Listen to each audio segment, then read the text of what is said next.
And good morning, ladies and gentlemen. Good morning. Thank you for your time and for your efforts. It's been a long week with some change. So we had a little break in there. We appreciate you taking this time out to help us resolve this case. State of Georgia versus Kenneth Perry. Thank you. And Ms. Romanowski, she's close, but she's not right. I'm not going to tell you to believe him, believe her. I'm going to tell you to look at the evidence. I'm going to tell you to look at the law.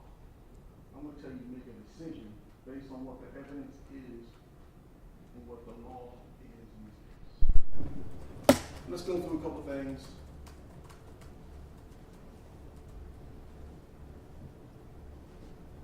As I said before, so this case boils down to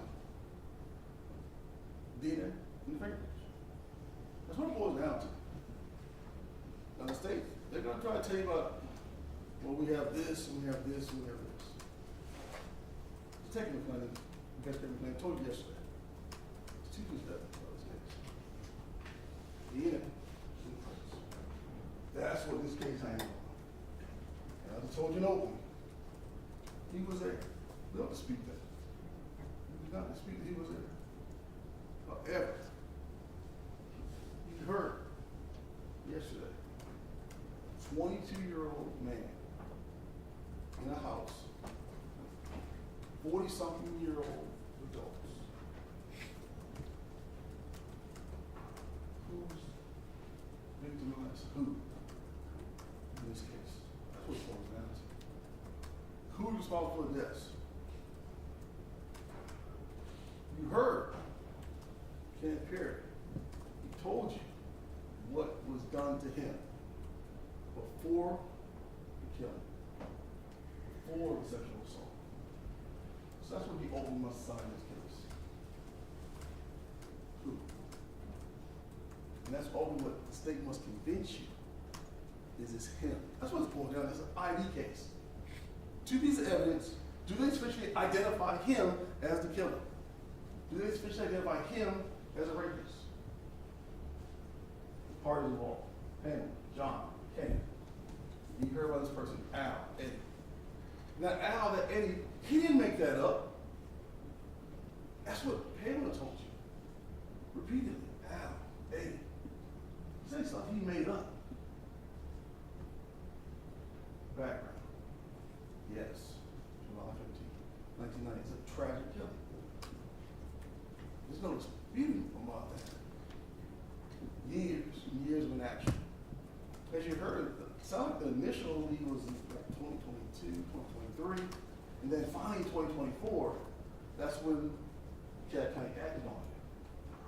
And Mr. Perry was arrested.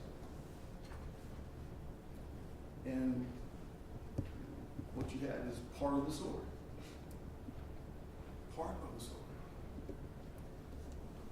And Mr. Perry gave you the rest of the story as it involves him and his actions on that day.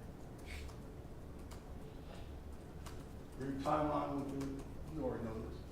July 1990, we have the killings, we have a preliminary match from Mr. Perry, then later he's arrested, and we have what's called a confirmation announcement of Mr. Perry, and then yes, finally. March 2025, here we are. For trial, for resolution, for you to decide whether or not the state has really presented evidence sufficient to convict him of his crimes. Housekeeping, now on the back end of things. The judge is going to tell you, first thing in your job, what's your first job? It's going to be a figure of foreperson. Who's the foreperson? The foreperson acts as an intermediary between the court and the jury. Foreperson, one of your numbers is going to sign the indictment. Sign the verdict form. One of your numbers is going to make the notes, send them to the court when necessary. Correspond. Let us know you have questions. Now, the foreperson is not necessarily a project manager. Foreperson is someone who helps, hey, make sure everybody gets their voice heard. Each of you is juror 1, collectively juror 12.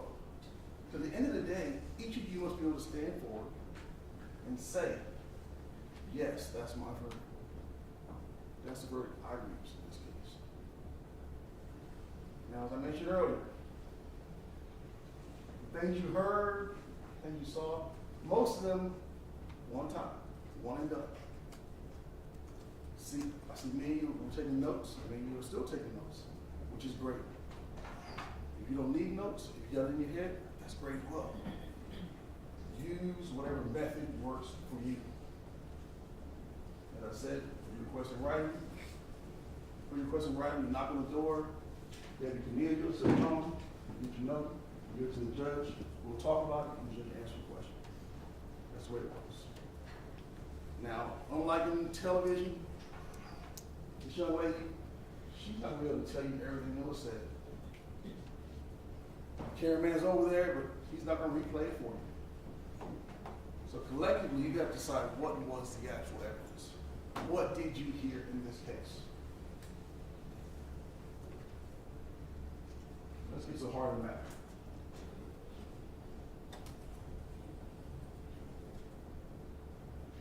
Pam. As I said, this is an ID case. Per description. How it conforms, doesn't conform. Sounds like, looks like Kenneth Perry. That's what the crux of this case is. And Detective McClellan, as I said, we went through it a little bit. I'm going to warn you now, the state's focus is on her last statement to Detective Thompson. That ID, that's their focus. That's the one they want you to hang your hat on. But you heard from the Washingtons. And you have an envelope Mr. Washington wrote on, where he was taking some pretty good notes, because he wanted to make sure that what this lady told him, as he described, she was lucid. She was talking, she was giving information, he wrote it down. And this is the information he got. That the attacker was tall, dark-skinned, muscular like a bodybuilder, tall, lean, black man. Eddie from Detroit, white shorts, black male. She called him a trick, and then she later said, well, a friend. That is how Ms. Sumter described the attack. That's how she first described the attack. And then when Officer Dillard arrives, black male Eddie from Detroit wearing white shorts. Obviously, there's less conversation there. The officer's trying to secure the scene, the officer's trying to get her assistance. And then the officer passes the case on to the detective. And of course, you have Detective Thompson at the hospital. The wall lady, Ed, Al, something like that. 5'7" to 5'8". That was important because the state wrote it on the board. Make sure you're 5'7" to 5'8". That's what, because the state's hanging their head on that. You heard from investigator McClendon. He hung his head on that. Ms. Hodder, she's going to hang her head on that. Ms. Romanowski, she knows that the state sort of messed up. When McClendon said 5'11", they shut up because it doesn't go along with their narrative. The narrative is 5'7", 5'8". Why? Because they want to say Mr. Perry's 5'9". They want to put him close, like a bodybuilder, mid-20s, early 30s. Yesterday, when Ms. Hodder was cross-examining Mr. Perry, Ms. Hodder, she made sure, she kept on getting out. When Pamela said that her attacker was in his 20s, when Pamela said he was in his 20s, why? Because that's what you want to hang your hat on. She told you, mid-20s, early 30s. What we know is Kenneth Perry was 22. He doesn't fall in this category. He doesn't fit. But the state's trying to squeeze him in there, as if he does. Mid-20s. So the state's trying to shoehorn him into this description. Dark brown. Not black, but one shade closer to him. You said it the whole trial. You see Mr. Perry. Is he almost black? You have the picture. Like now he has a darkness in the middle of his forehead. He didn't have it when he was young. That's probably a matter of aging. It's some type of underlying disease. But you saw in the photos, he's not merely black. He's medium brown skin. But that's the descriptions. That's what Pamela told you through the witnesses that we heard from last week. That's what you have. You don't have Ken, you don't have KP, you don't have Kenneth. What you have is Ed, Eddie, Al. That's what you have. You have his height, which is not his height. You have this hair or skin, which is not him. No. Then you heard yesterday from Ken. Ken told you. From day one, we said he was there. He described how he ended up there. 40-something-year-old man, driving down the street, picked him up. Took him there, said, hey, wait here for a minute. Here's my friend Alvin. Brings him in the house. That's when things get a little funny. Inside the house.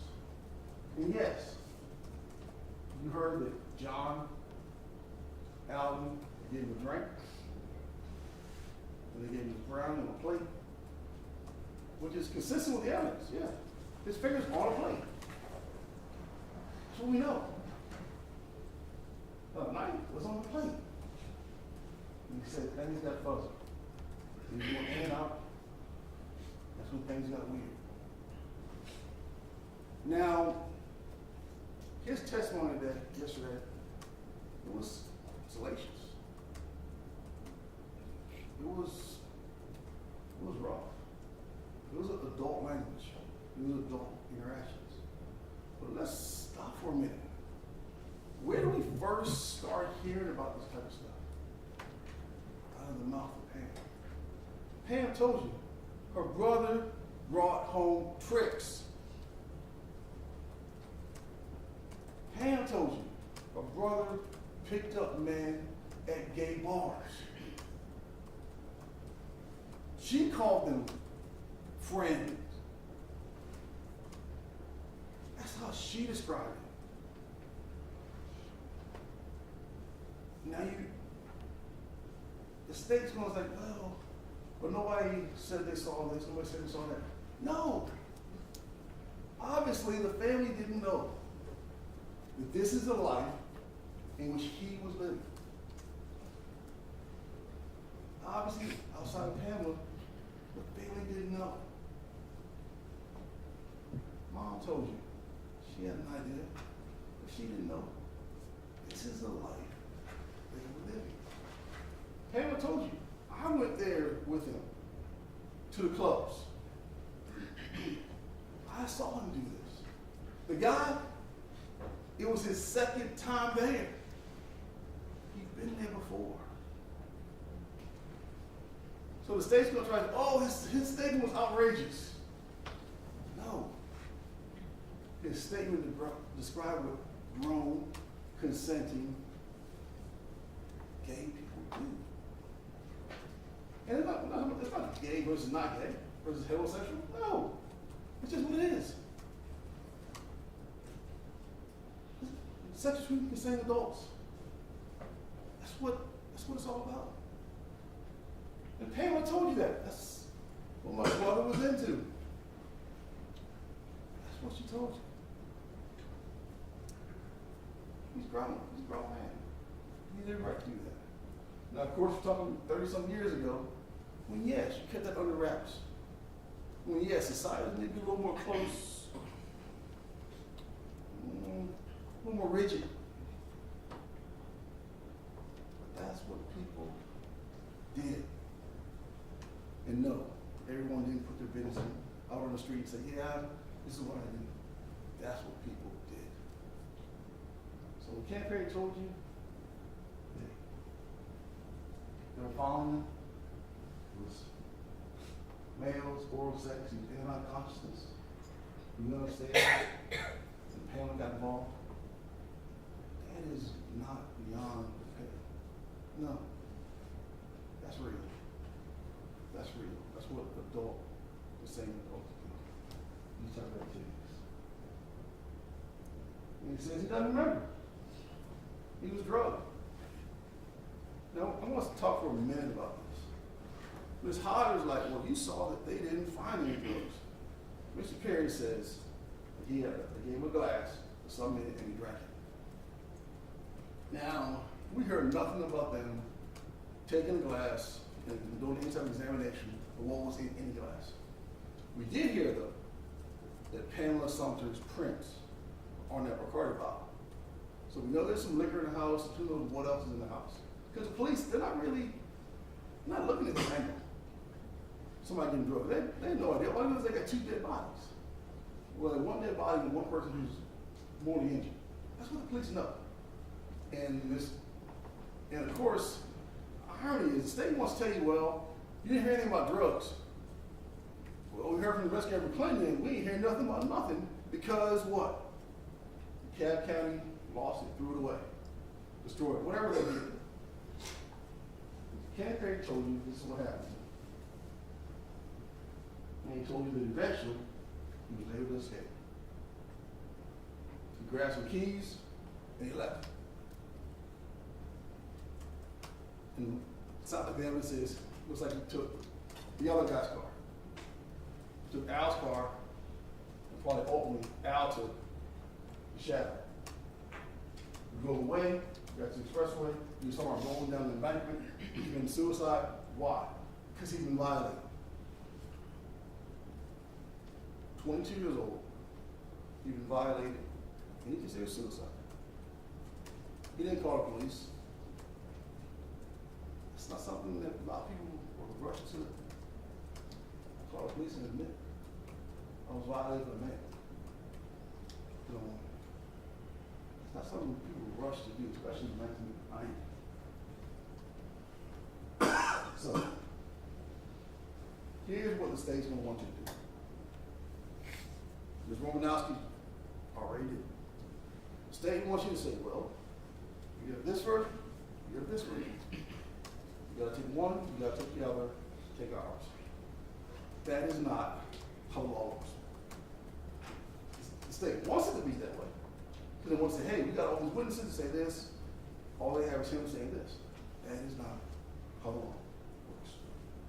This is a criminal case. In a criminal case, the burden always stays over here. Always. It never shifts. It doesn't change. And we don't have to prove him innocent. The burden always stays over here. And the state carries that burden regardless of what the defense is. So, what we have is this. The state wants to try to say it's direct evidence case. It's not. It is a circumstantial evidence case. Direct evidence is she was killed. He was killed. There's DNA found. That's direct evidence. But the question is, who killed each one, and was he responsible for a rape? We have no witness to tell you that either one he's responsible for, or that he was raped. So this is a circumstantial evidence case. This is why they want to talk about, well, his birth certificate shows he was born in Michigan. That's why we're talking about that type of stuff. Because we don't have any media evidence to show that he's responsible. So going back to this case, the state must convince you of their version in spite of his testimony, in spite of her inconsistencies, and in spite of how her description does not match him. And of course, motive is not essential. I totally agree with more announcement. Motive is not essential. But then the question here is why? Why? In this case, you heard about these money. You heard about the money glass. When we hear about the money glass, whose fingers are on it? John's. We don't hear anything. He's taking. All we hear about is the car that was gone. But we don't hear about anything No financial gain. We heard about there's credit cards, which are still there. That's what we heard about. So why? You must try to figure this out. Now, evidence of theft. We've heard talk about a television. Nobody knows where it is. Nobody knows whether it was there ever. You hear about the car which someone used to drive down the street. But what is the evidence that will show why Kenneth Perry would do any of this? None. This height thing. What we know, Mr. Perry sounds like he's somewhere between 5'9", 5'11". You've heard it. He's in jail. He gets arrested. 5'9". Driver's license, 5'11". 5'9", 5'11". But the interesting thing which you got to consider, Pamela Sumter was 6'8", which is 5'8". She described the attacker as tall. From 5'8", her vantage point, whether he's 5'9", 5'11", he's not really tall. Who's tall? Adam. That's who's tall. So this whole thing about the height, make of it what you will. But ultimately, her description of the attacker does not match Kenneth Perry, regardless of which description you take. He's not tall, and then again, he's not 5'7", 5'8" either. Things collected. There's just a slew of them. You heard from Ms. Riley many things to collect on that. Many potential items of evidence. Many things which could have been analyzed to show who the attacker was.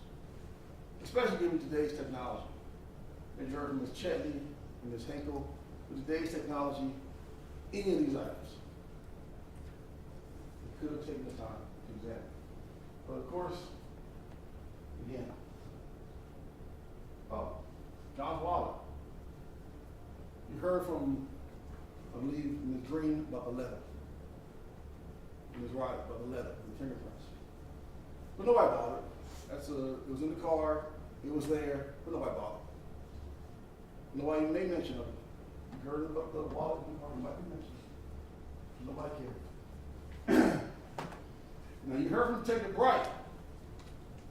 Everything was kept. Everything was available. A week later, you hear a different story. None of it's kept, none of it's available. Nobody knows. DeKalb County, either deficiency or incompetence, whatever you want to call it, does not have any evidence in this case. We have swabs. That's it. None of the other evidence is there. You charge that to this day.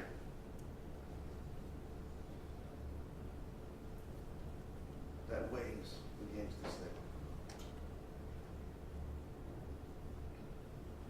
Pamela's fingernails. You heard from her mother. Her mother described the dirt beneath her fingernails. Her mother described that she crawled across from one townhouse to the other. We don't know. It looks like there's a concrete walkway between the townhomes. But as we see here, this is the metal damage photo.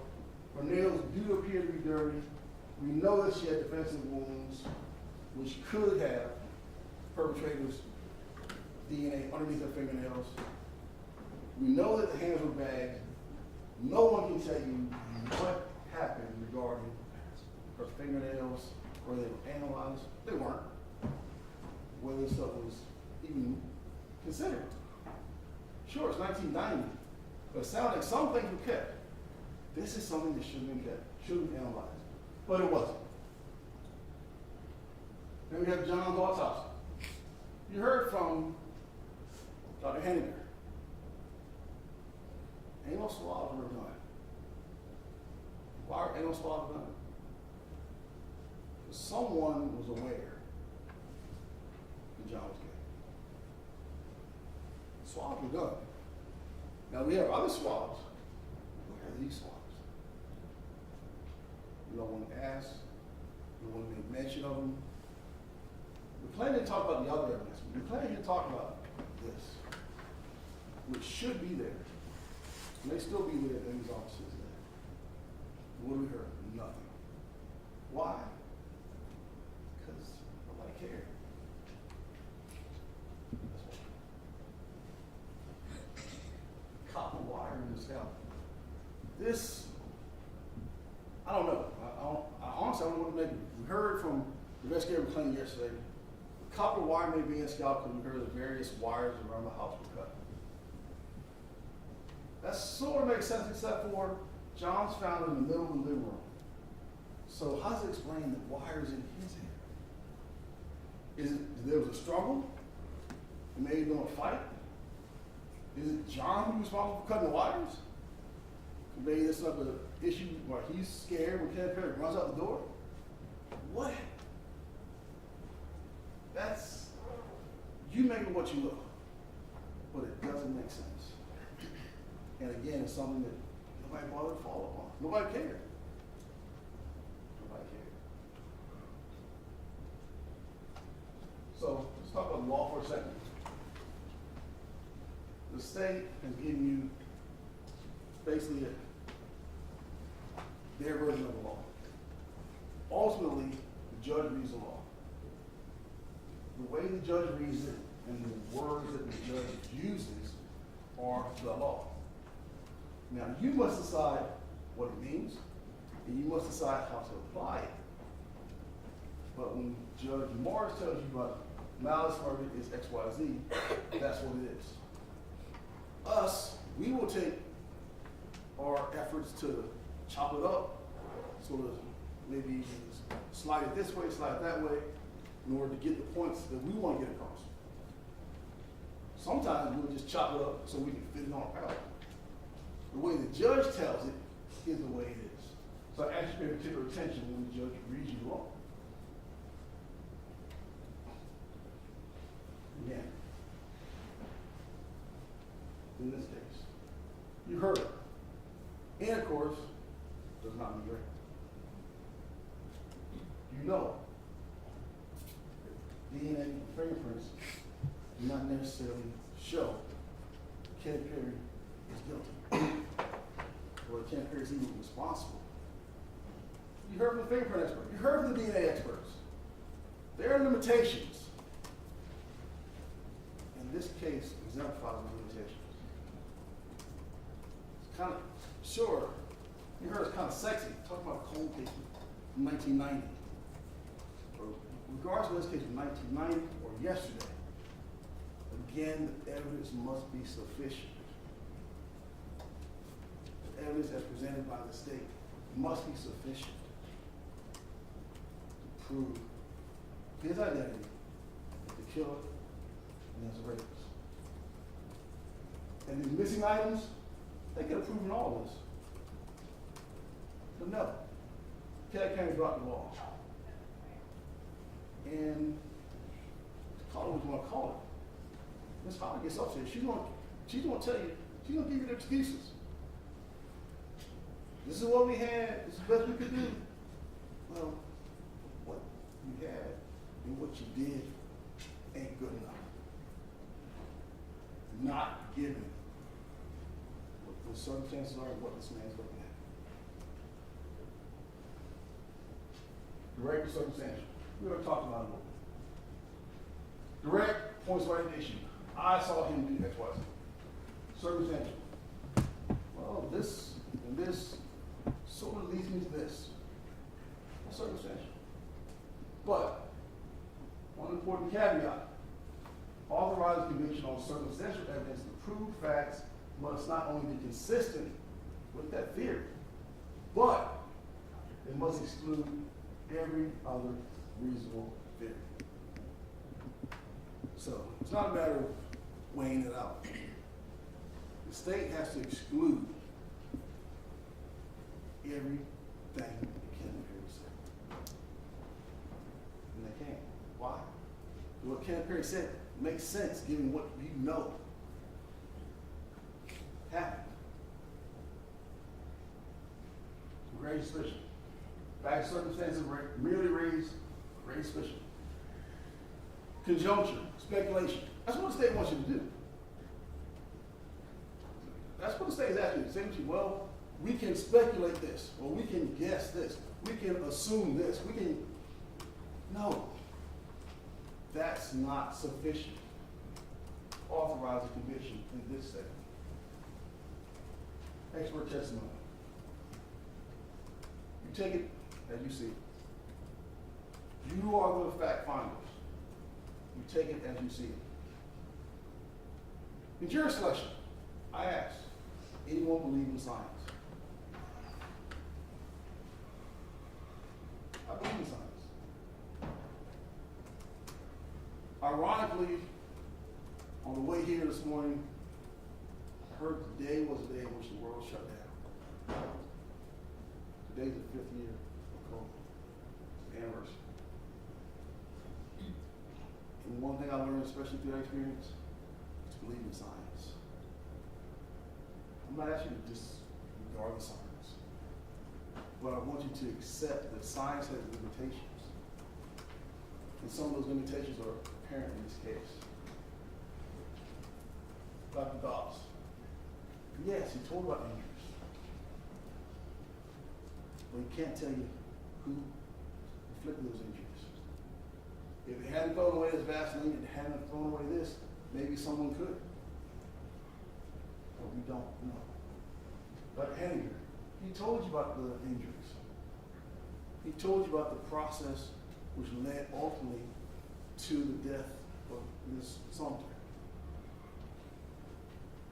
But he can't tell you Kenneth Perry is responsible.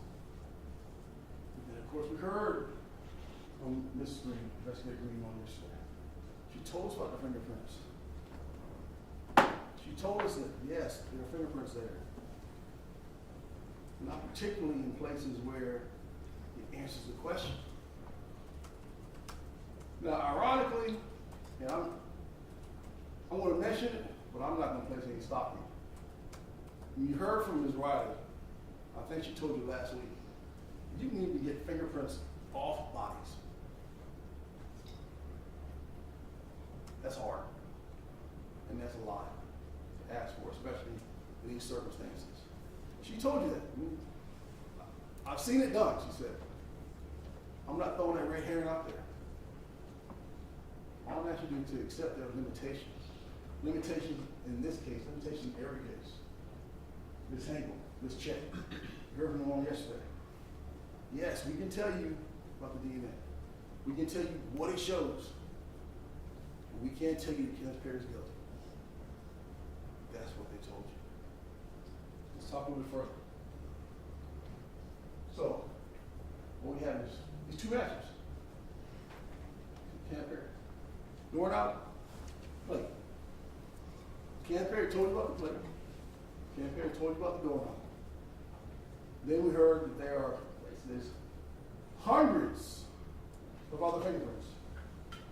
Most of them are poor quality, and you can't identify anyone. Don't identify him, don't identify Pamela, don't identify John, or anyone. So those fingerprints and those unknowns, yes, they could be anyone. That's just facts. Nobody, that's undeniable. It could be anyone. Then we have the DNA. It doesn't take whether it's consensual or non-consensual sex. Then there's this issue about sperm. How long does it last? We heard on one end around 3, and we heard on the other end 9. And then we heard actually Dr. Doss, he said around hours. Even though the DNA people, we heard 3, 96 hours, and we heard 9 days. And Ms. Chetney, she mentioned how some more recent studies, that the DNA may last, the sperm may last up to 9 days. Regardless, it doesn't show Kenneth Perry is guilty. And of course, the assault of Pamela and Sumter. We hear in Kenneth's story that he's downstairs with John. Alan's nowhere to be found. Where is Alan? Where is Alan? Is he upstairs assaulting Pam? We don't know. And then later he comes down the steps and he attacks Mr. Perry's roof. That's what we heard. We heard nothing inconsistent with that. We heard nothing inconsistent with the fact that did Alan go upstairs, stab her to death, and then stab John to death? The state's theory is that John dies first, and then Pamela dies. I think that's generally the state's theory. But when we see the knife is downstairs, the knife is left down there by John. So which way did it happen? It's possible she actually gets stabbed first. She says she's unconscious. Alvin goes downstairs, gets to argument with John, stabs him, and then leaves. Sometime after Mr. Perry is already gone. We don't know. And then one thing in which investigator Clinton did admit is blood. He tried to explain to me how, well, based on my experience, the blood wouldn't have shown anything. But the thing is this, given what you had, why not test it? And his response is not that we couldn't, he said we just didn't. That's what the state chose to do, not test. The little bit of evidence they had, 2024. I did. That's what it boils down to. It's for you to determine where the states prove beyond a reasonable doubt that Kenneth Perry did this. That's what the state has to do. Beyond a reasonable doubt. If you do not believe he's been suspiciously identified, you should do you must acquit. That's what it boils down to. Had the state prove beyond a reasonable doubt that Kenneth Perry is responsible for the death, Perry is responsible for rape. Now, the judge is going to tell you about mere presence. You're not authorized to find a person who's merely present at the scene of the crime guilty, unless that person what? Commits it, help in it, or participate in it. I told you he was there. I told you he was there from the rip. We told you he was there. Now the question is that sufficient? No, it's not. Because one is not proving another. And he explained to you.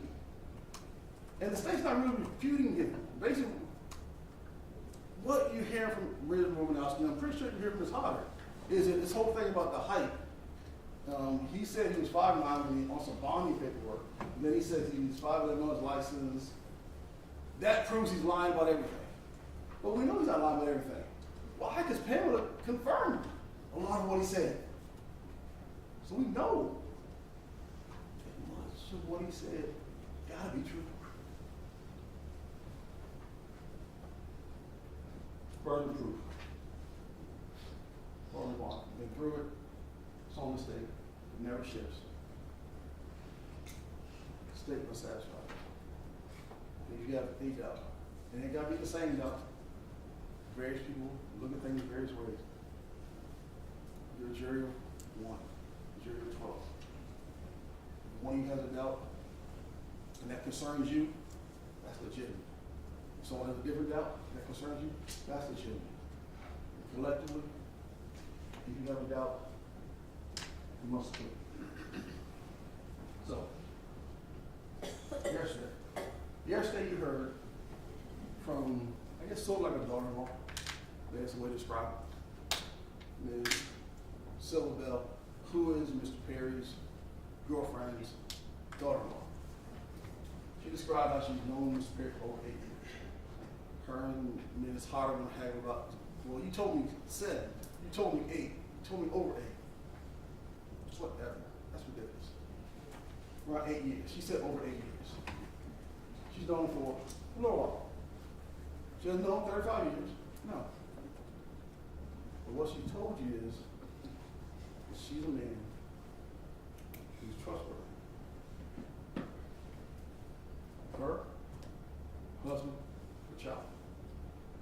That's what she told you. And then Miss Hodder did her best to try to convince her, no, you shouldn't.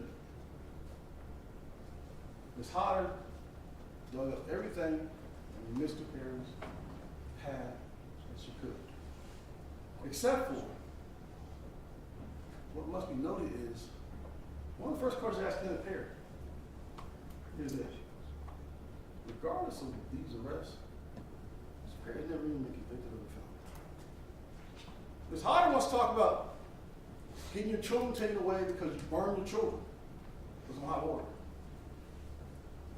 If the state could prove that really happened, you know they would have. If the state could prove that Mr. Perry had done any of those things, they would have. But they didn't. Why? Because there is no proof. Ms. Hodge was like, well, if you heard this, if you heard this, if you heard that. And then she went to Mr. Perry. She asked him, what about this? What about this? If the evidence was to the contrary, that he was trustworthy, the state would have given it to you. Instead, Ms. Hodge, she wants to testify. But what about this? What about that? And then she wants to talk about this bill. Well, he didn't tell you about this? Who talked about that? The history about that. Sitting around the dining room table. Yeah, yes, son. I got arrested for this 30 years ago. People don't talk like that. Ms. Hodder went on and on and on. Why? Because she wants you to believe what they believe. And he's a bad guy. That's what it boils down. We got two pieces of evidence, and if now, when you convince he's a bad guy, hopefully he'll be better. Let's get him plenty. Read between the lines here. He didn't get any more evidence than DNA and fingerprints. But in his head, you can tell he's convinced he's a bad guy. And that's what the state wants to convince you of. Even though they don't have evidence of all these things in which they try to say he did. He told you, Mr. Perry told you, no, I'm not a convicted felon. That is basic. If they want to disprove that, they can easily do it. But they can't because it's not true. Now, let me stop for a minute. What Mrs. Bell did yesterday was extremely brave. She knew the allegations.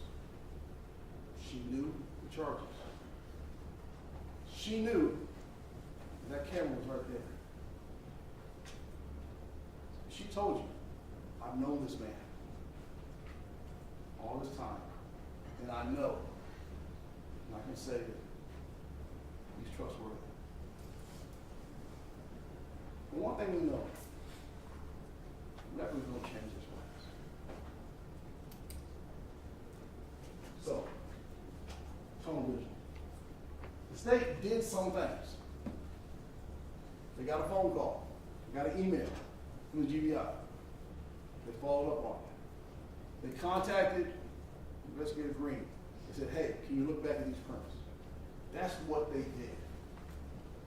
But ultimately, it's not enough. They focused on one guy. You didn't hear about interviewing potential suspects or anything. They focused on one guy. And within what?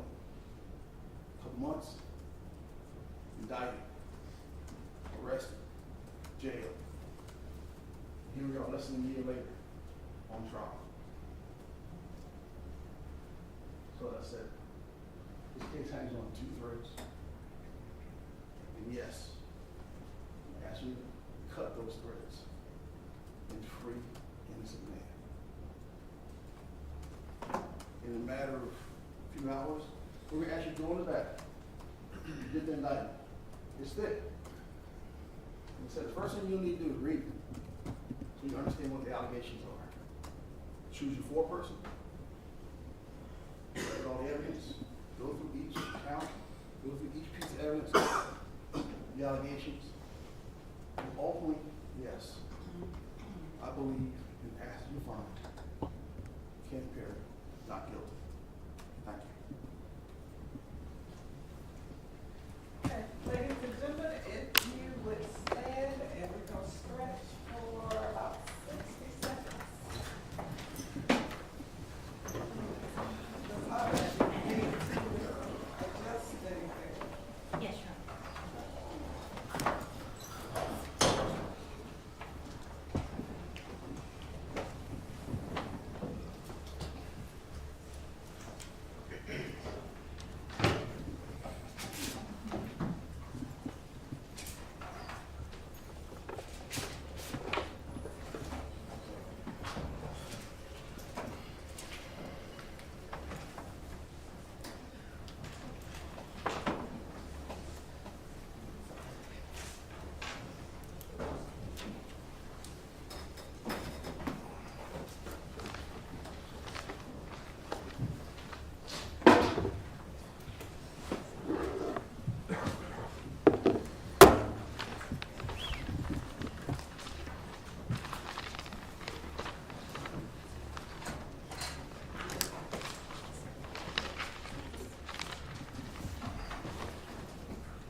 May I proceed, Your Honor?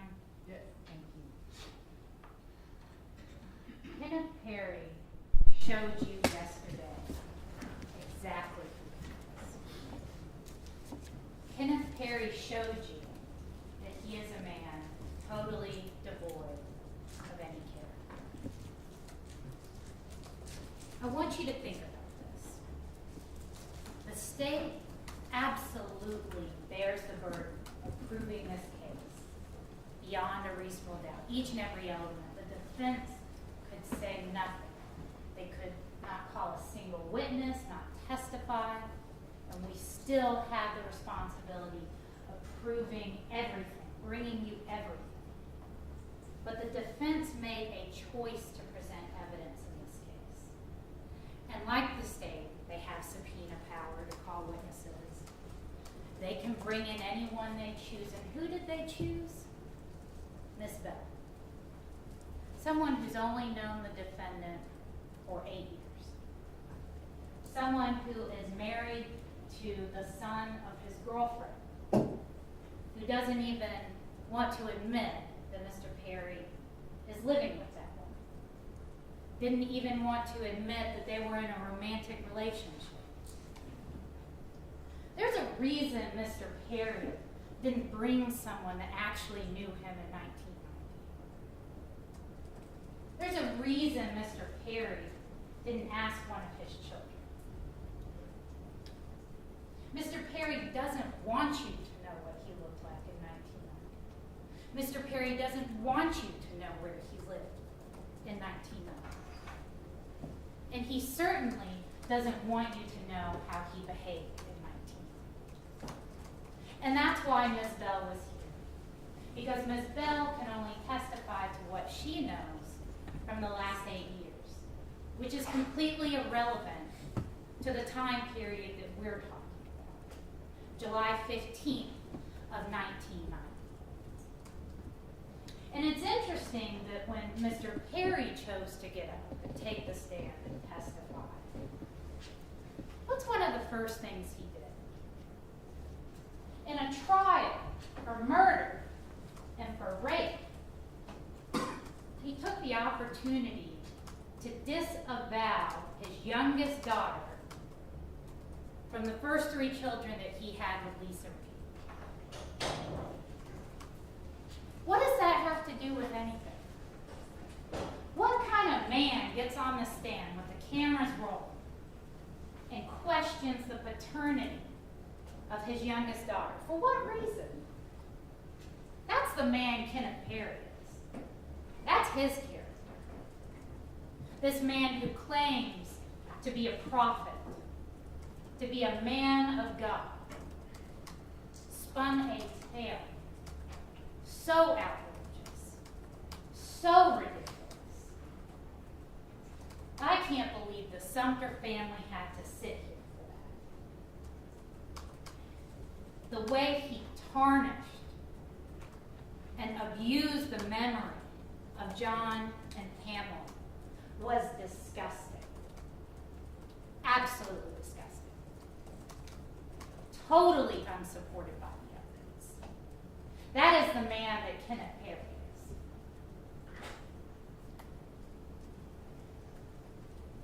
Kenneth Perry admitted to what he had to admit to. He had to admit he's from Michigan, that he had recently moved to Georgia, that he had an association with that address that was less than half a mile from where the Sumter's car was abandoned after the murders, that he'd been to the house, his fingerprints are there, and that there had been sexual activity involving Pamela because his DNA was in her brain.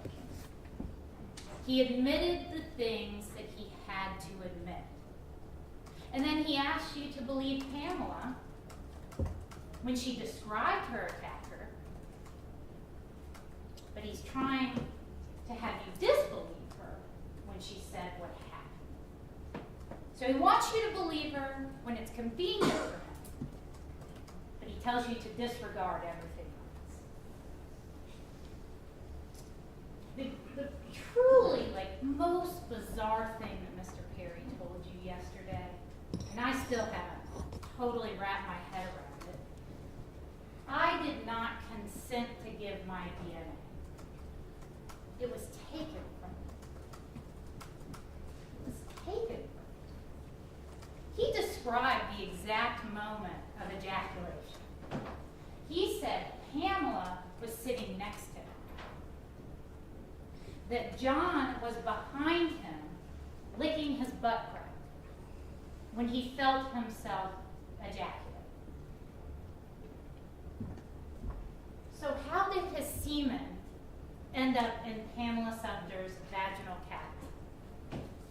How do we explain that? His story is absolutely ridiculous.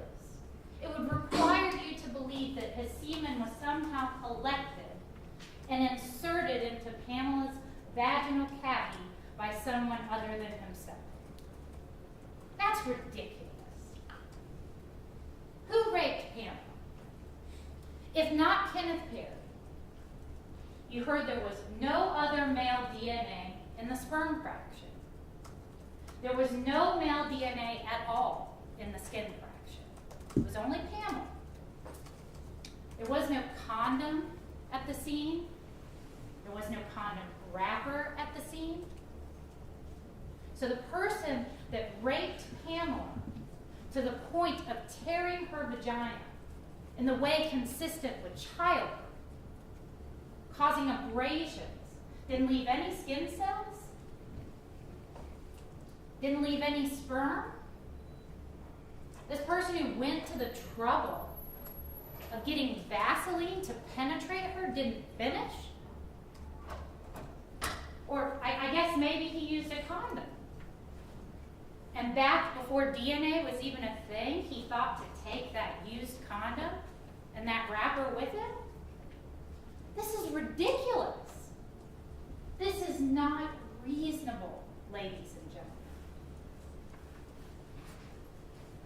Mr. Perry is going with the classic, it's some other dude with it. Some other guy. And he's created him out of thin air. Alvin. 33. He remembers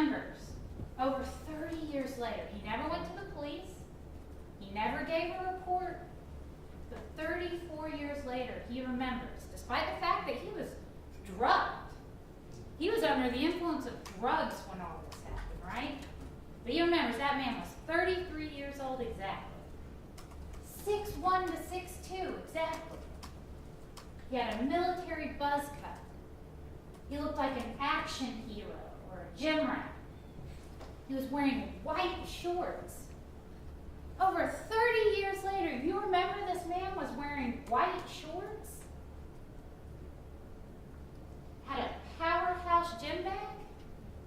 Mr. Perry has had a chance to sit with the discovery in this case. He knew all the evidence. He got to sit here and listen to each person testify before he took the stand. And he went in too hard. He wanted it to match with certain things, so he overcommitted. He said things that aren't reasonable. It's not reasonable that over 30 years later, he remembers exactly how old this person was, what color shorts he was wearing. When the detectives arrested him, he didn't even remember John and Pamela's faces. He didn't remember the apartment. People, he said, sexually assaulted him. He wanted to kill himself afterward. But he doesn't remember their faces.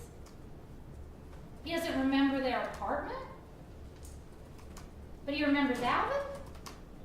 He remembers Alvin's white shorts. This is absolutely ridiculous. Lies, lies, lies.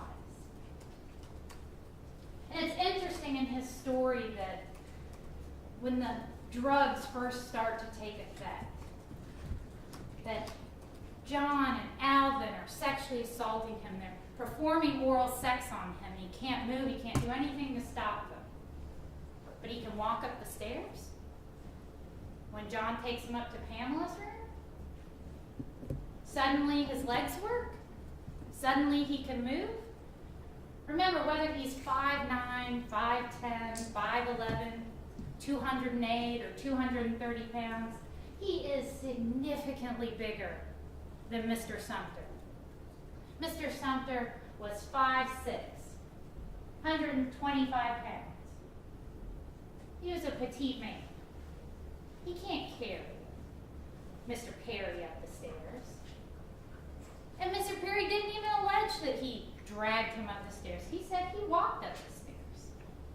But then when he gets upstairs, he can't do anything. He can't stop Pamela from pulling him closer. He can't stop John from licking his butt crack. He's frozen again. And then he makes it back downstairs. Again, would have had to walk down the stairs. And he's frozen again. He can't move, and he can't prevent the attack of John downstairs, that third assault that he alleges happened. But he can get up and steal someone's car. He can drive all the way home. This story isn't reasonable. It's not even consistent. He is lying to you.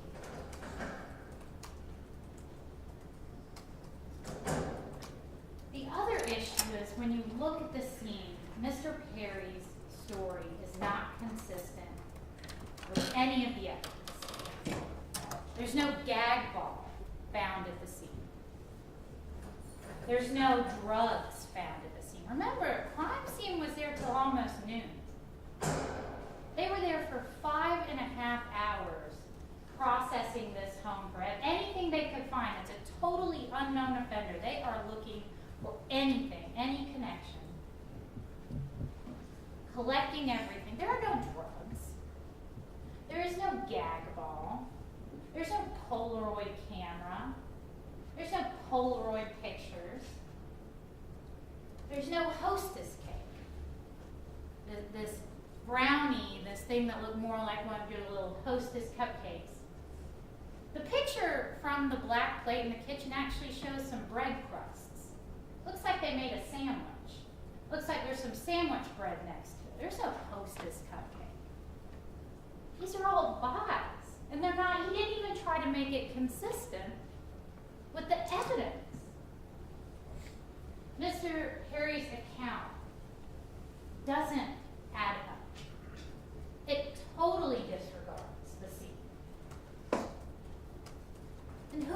the TV. Where did that go? You see it missing from the stand? You see the cords aren't there?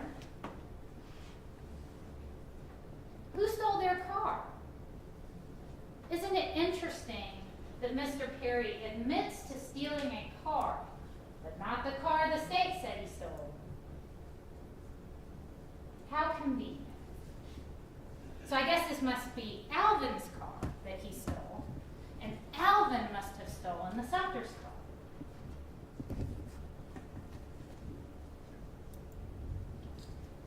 Who cut the cords on all the phones? Who cut the electrical cords? And what did they use them for? In Mr. Perry's account, none of this is accounted for. Why are Pam's pillows on the floor in her bedroom? He doesn't account for any of this. And the really interesting thing he committed to is that everyone was alive when he left. He said that several times. All three of them. If all three of them were alive when you left, then how do you know that was the night of the murder? He knows because he did it. He knows because he's the murderer. What you'd have to believe to accept Mr. Perry's versions of events is that he was able to come down those stairs in a drugged state, get those keys, pull up his pants, and get out of the house without this action hero, Alvin, armed with a knife, stopping him. They were so close that he says Alvin even cut him with that knife. So if we tested the blood, what would it show, according to Mr. Perry? His blood. He already admitted that. So you don't need it. Mr. Perry told you whose blood it is. Further evidence that he was there. But he expects you to believe he got away from this action hero with a knife, drugged, made it to Alvin's car, and Alvin let him leave in it? And then Alvin, because everyone's still alive, right? According to Mr. Perry, even though someone that they've all just sexually assaulted has fled from the house and has gotten away, Alvin then takes the time to rape Pam, stab her, stab her brother, cut all the phone cords, cut the electrical cords, steal the TV, even though the police could be coming? You would expect that someone you'd sexually assaulted who ran from the house would be going to the police. But you're going to stay and commit 2 murders, an additional sexual assault, take the time to load the TV into your car, cut all the phones, and you're going to clean up the evidence of your assault against Mr. Perry. You're going to make sure that gag ball isn't there. You're going to make sure that the drugs aren't there. You're going to make sure that the Polaroid camera isn't there, that picture. You clean all that up. But you leave the knife? You leave the Vaseline jar? It makes no sense. This is an absolutely ridiculous story. And you don't leave your common sense at the door. That's why we go through the process of jury selection. That's why each of you ended up on this jury. Because you all said that you could be fair, that you could be reasonable, that you wouldn't leave your common sense at the door. You swore to seek the truth in this case, not to go chasing after doubt, but to follow the evidence to its logical and reasonable conclusions. It is the state's job to bring you the evidence and to exclude other reasonable theories. The defense did not present you with a reasonable theory. Not even close.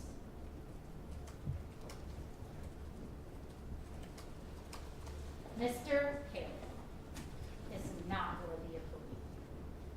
He demonstrated that yesterday, and you should discount everything he said. He is a liar. That compared,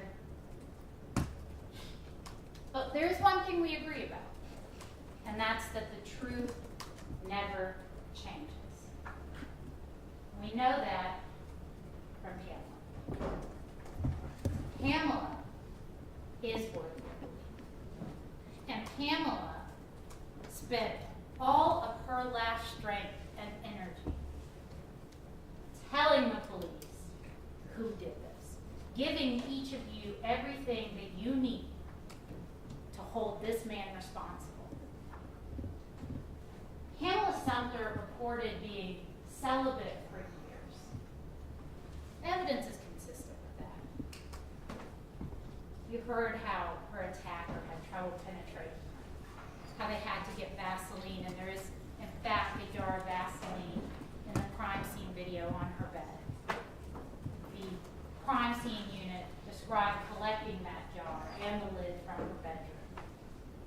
You heard that no one knew of her dating anyone.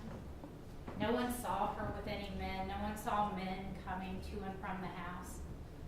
Mr. Queen is hoping you won't remember the testimony correctly, but you can go back and listen to Pamela's interview. She said John hadn't done something like this in 15 years. This was out of the ordinary for John. He had not brought someone home like this in 15 years. He wasn't someone who picked up prostitutes.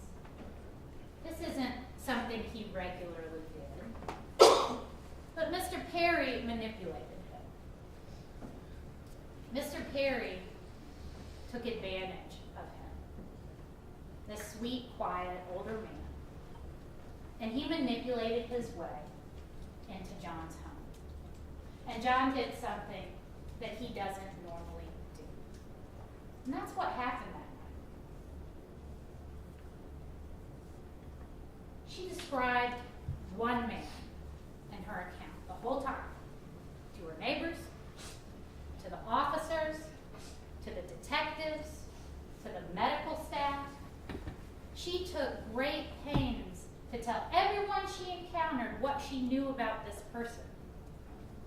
If there was a second man there, a witness, who could have helped identify who had raped and tried to kill her, wouldn't she have said so? Wouldn't she have provided that information to the police? That makes sense. She told them everything else. She ran for help the minute she could, and she did not stop talking about this man who hurt her until her last breath. But she doesn't mention a witness? It's a lie. It's totally fabricated. Pamela's story never changed. You will have the envelope from her initial conversation with the Washingtons. You're not going to see the word lean on there. You're not going to see the word friend on there. Those are words that Mr. Washington added over 4 hours later when he's giving his statement to the police. This is a very emotional experience for everyone involved. Can you imagine trying to get down the story of a woman who's at your door who's been raped? That's got to be a pretty intense situation. But this is what he wrote while it was being told to him. This is what Pamela said. And her story never changed. You ever do this to you, Pam? The man that my brother brought to the house. Had you ever seen him before? No. Okay. Do you know what name he used? Either Amy or Al, something like that. I don't know what it looked like. He said he was from Detroit. We just got here. You just got here? And yeah, they haven't been too long.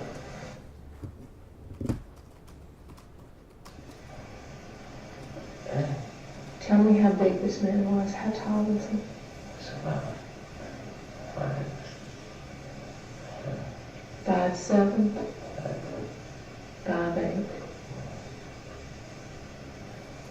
What type of build? Slim? You know, he was looked like a fighter, leg. You know. You could see the muscles. Okay. Side back. It was a dark brown. Dark brown skin complexion? Yeah. Okay. Not black, but you know, like one shade. What? One shade close to black, you know. Okay. He had one of those semi-haircuts that the guys were wearing now. How do you mean it's cut unusual? It's around there. Okay. Is it flat on the top?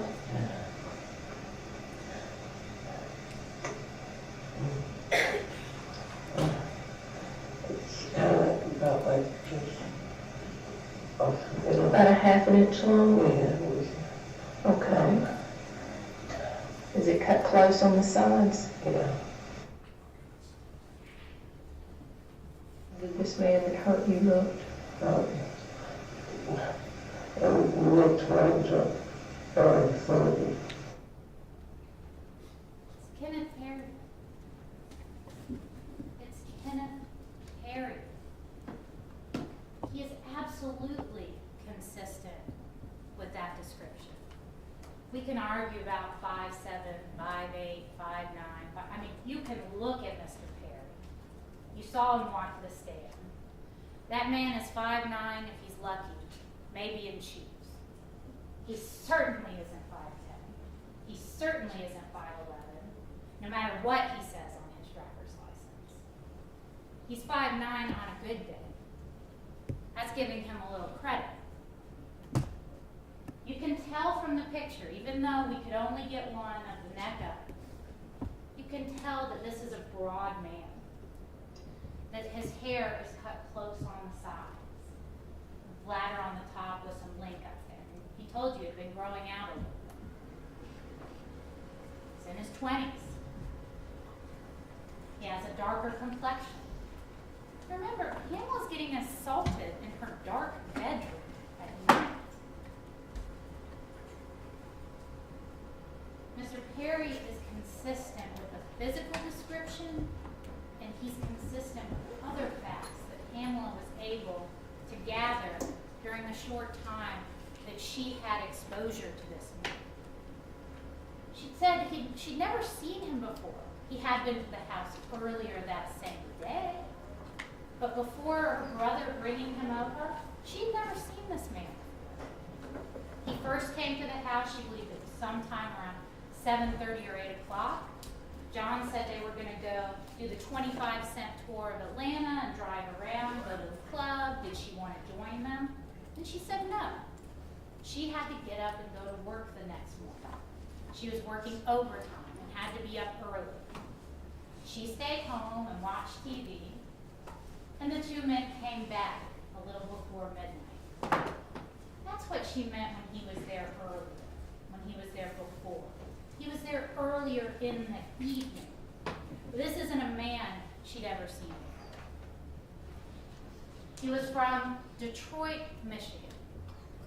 What are the chances? I mean, Mr. Perry has got to be the unluckiest man on earth. This other man that she wouldn't describe, that actually attacked her, that actually stabbed her, is also in his 20s to 30s.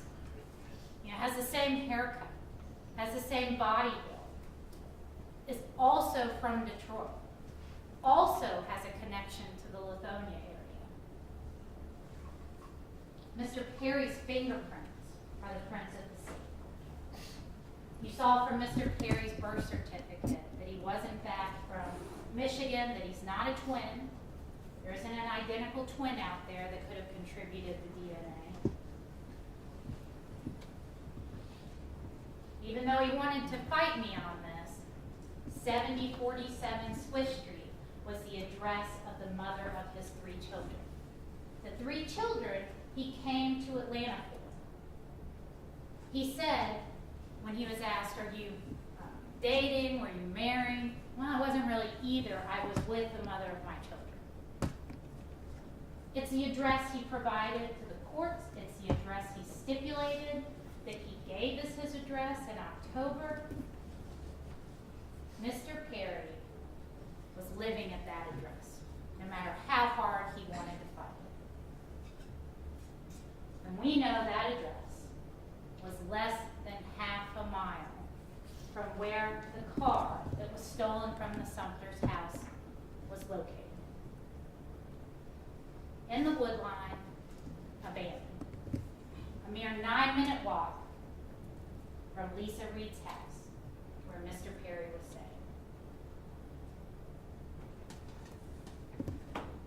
And the fingerprints. The only prints at the scene, the only usable prints at the scene are to John, Pamela, and Mr. Perry. And that is significant. That shows recency. Their brother, who lives in the same apartment complex, who talks to them all the time, and who sees them, his prints weren't even there.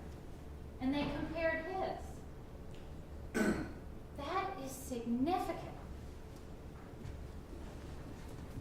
You heard that both John and Kenneth's prints were on that downstairs bathroom door. You heard that both John and Kenneth's prints were on that black plate in the kitchen. That black plate with the sandwich crusts on it, not the drug brownie as described by Mr. Perry.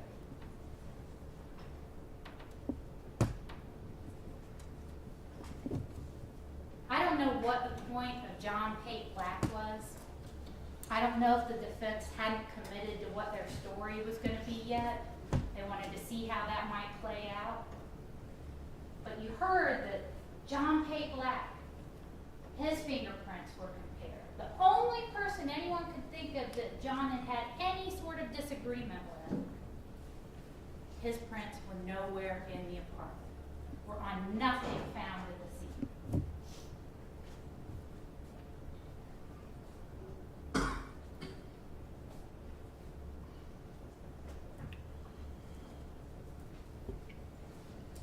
And the other prints didn't belong to anyone in the database, in the national database.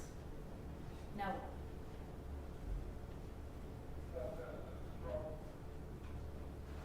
Kenneth Perry is the person responsible. You have enough evidence. You know he is the man who contributed the DNA in Pamela Sumter's rape kit in the vaginal swab.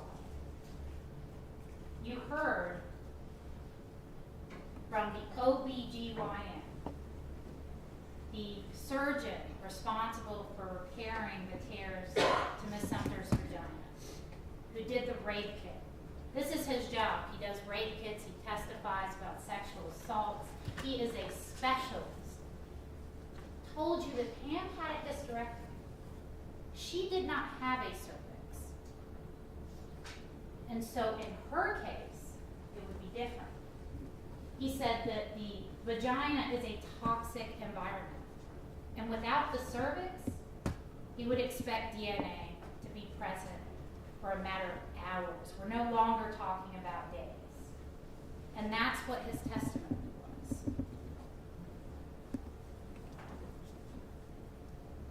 Again, the skin fraction. One profile, Pamela's. No male profile at all. The sperm fraction, one man, Kenneth Perry's. No one else. And this was a good quantity of DNA. Remember, Ms. Chetney testified to that. This wasn't just some minuscule amount of DNA. She said it was a good quantity of DNA, which would be consistent with more recent exposure. Certainly wouldn't be consistent with someone collecting his DNA and inserting it. That's ridiculous. Dr. Doss told you that the tears and trauma to Pamela Sumter's vagina was consistent with a sexual assault. Mr. Perry's story doesn't account for her being sexually assaulted at all. In fact, this was a vicious assault. So bad that she had tears that are consistent with birthing a child. There's no accounting for that in Mr. Perry's version.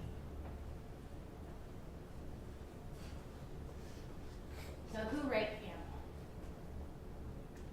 There's no other male DNA other than Mr. Perry's. There's no male DNA in the skin fraction. There's no condom. There's no condom wrapper. It was Mr. Perry. All the evidence points to him. There's no evidence pointing to anyone else.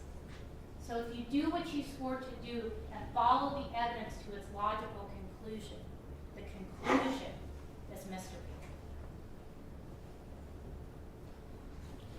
Pamela Sumter's version of the events, when she told what actually happened, accounts for the scene evidence. It accounts for why all the phone cords are cut, why the phones are off the hook. She described how she tried to call 911 from her own bedroom, from her brother's bedroom, before crawling down the stairs and going to her neighbor for help. Pamela's story describes the scene and makes sense of it. She explains that the perpetrator cut the cord to her alarm clock and then bound her up with it before he attacked her, before he assaulted her. And that's exactly the evidence she found in her room. The alarm clock sitting on the bed, the cord further down in the sheets with her blood, where she was stabbed and assaulted just as she described.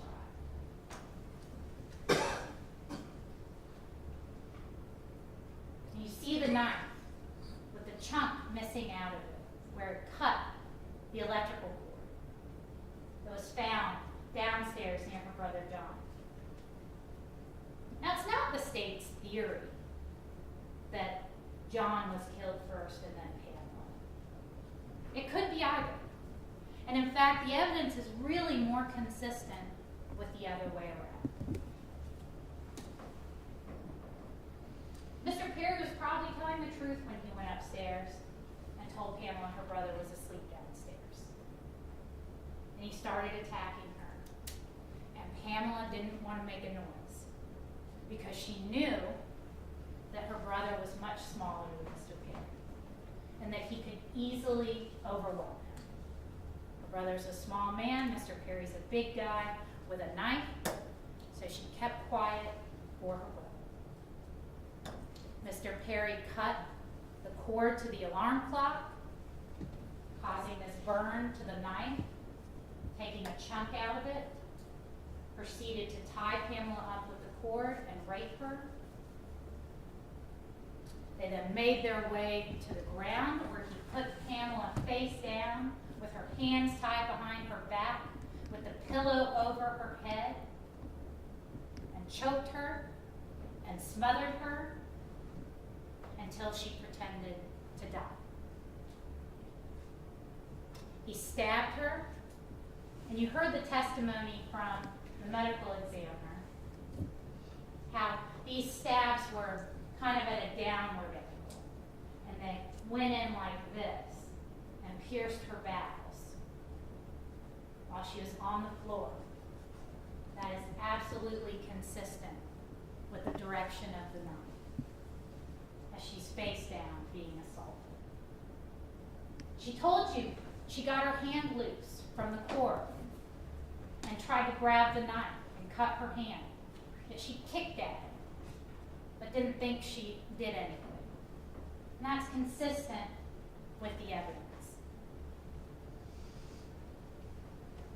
Pamela's story, when she told the truth, made sense of everything else that was found. It accounted for the scene. It accounted for what happened. Because Pamela wanted her attacker to be held responsible.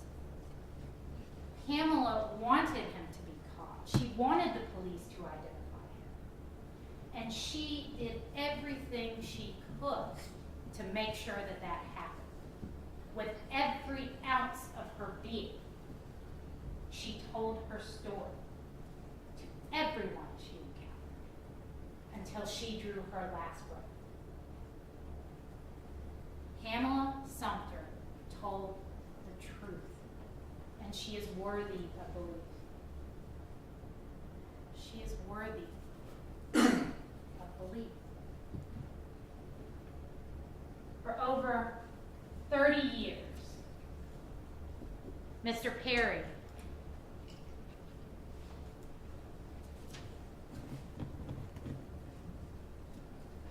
has gone through life without answering for what he did that day, for the heinous crimes he committed on July the 15th of 1990. And the Sumter family has lived in a nightmare ever since. The fact that they have then had to come here and sit through that disgusting story is too much. It is time to hold this man accountable. It is time to deliver justice to the Sumter family. It is time to tell Kenneth Perry something he already knows, something he has known for 30 years, and that is that he raped and murdered Pamela Sumter, and he murdered John Sumter. Go back there and do your part. Follow the evidence and find him guilty on each and every count. Thank you. Ladies and gentlemen of the jury, we're going to take a 10-minute break, and then I will bring you back out and instruct you on the law in this case.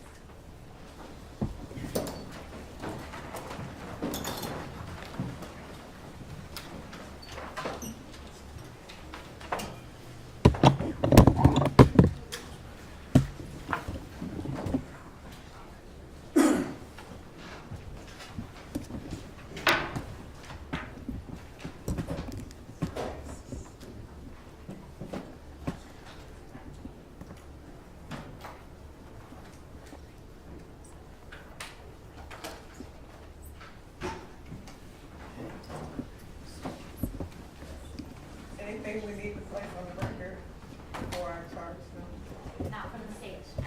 No, Judge.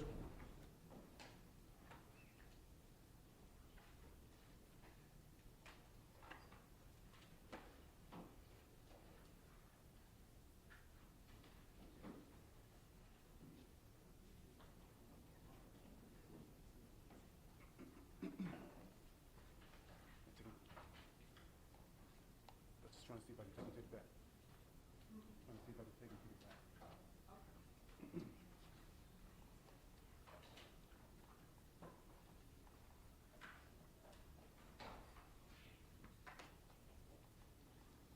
So did you all have an opportunity to go through the evidence? Because, We can do that now. well, outside of charge them, I think I'm going to do a lot. And then when they come back, they can immediately start. Yes, Your Honor.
the jury, you are considering the case of the state of Georgia versus Kenneth Perry.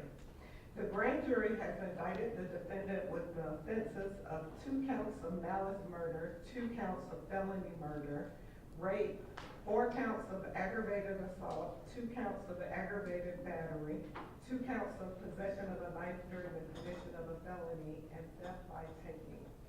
The indictment reads as follows.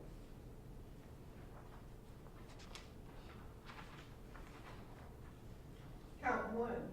The grand jurors aforesaid, in the name of and on behalf of the citizens of the state of Georgia, charge and accuse Kenneth P. Perry with the offense of malice murder in violation of OCGA section 16-5-1 for the said accused person in the county of DeKalb and state of Georgia on or about July 15, 1990, did with malice aforethought cause the death of John Sumter, a human being, by stabbing him, contrary to the laws of said state, the good order, peace, and dignity thereof.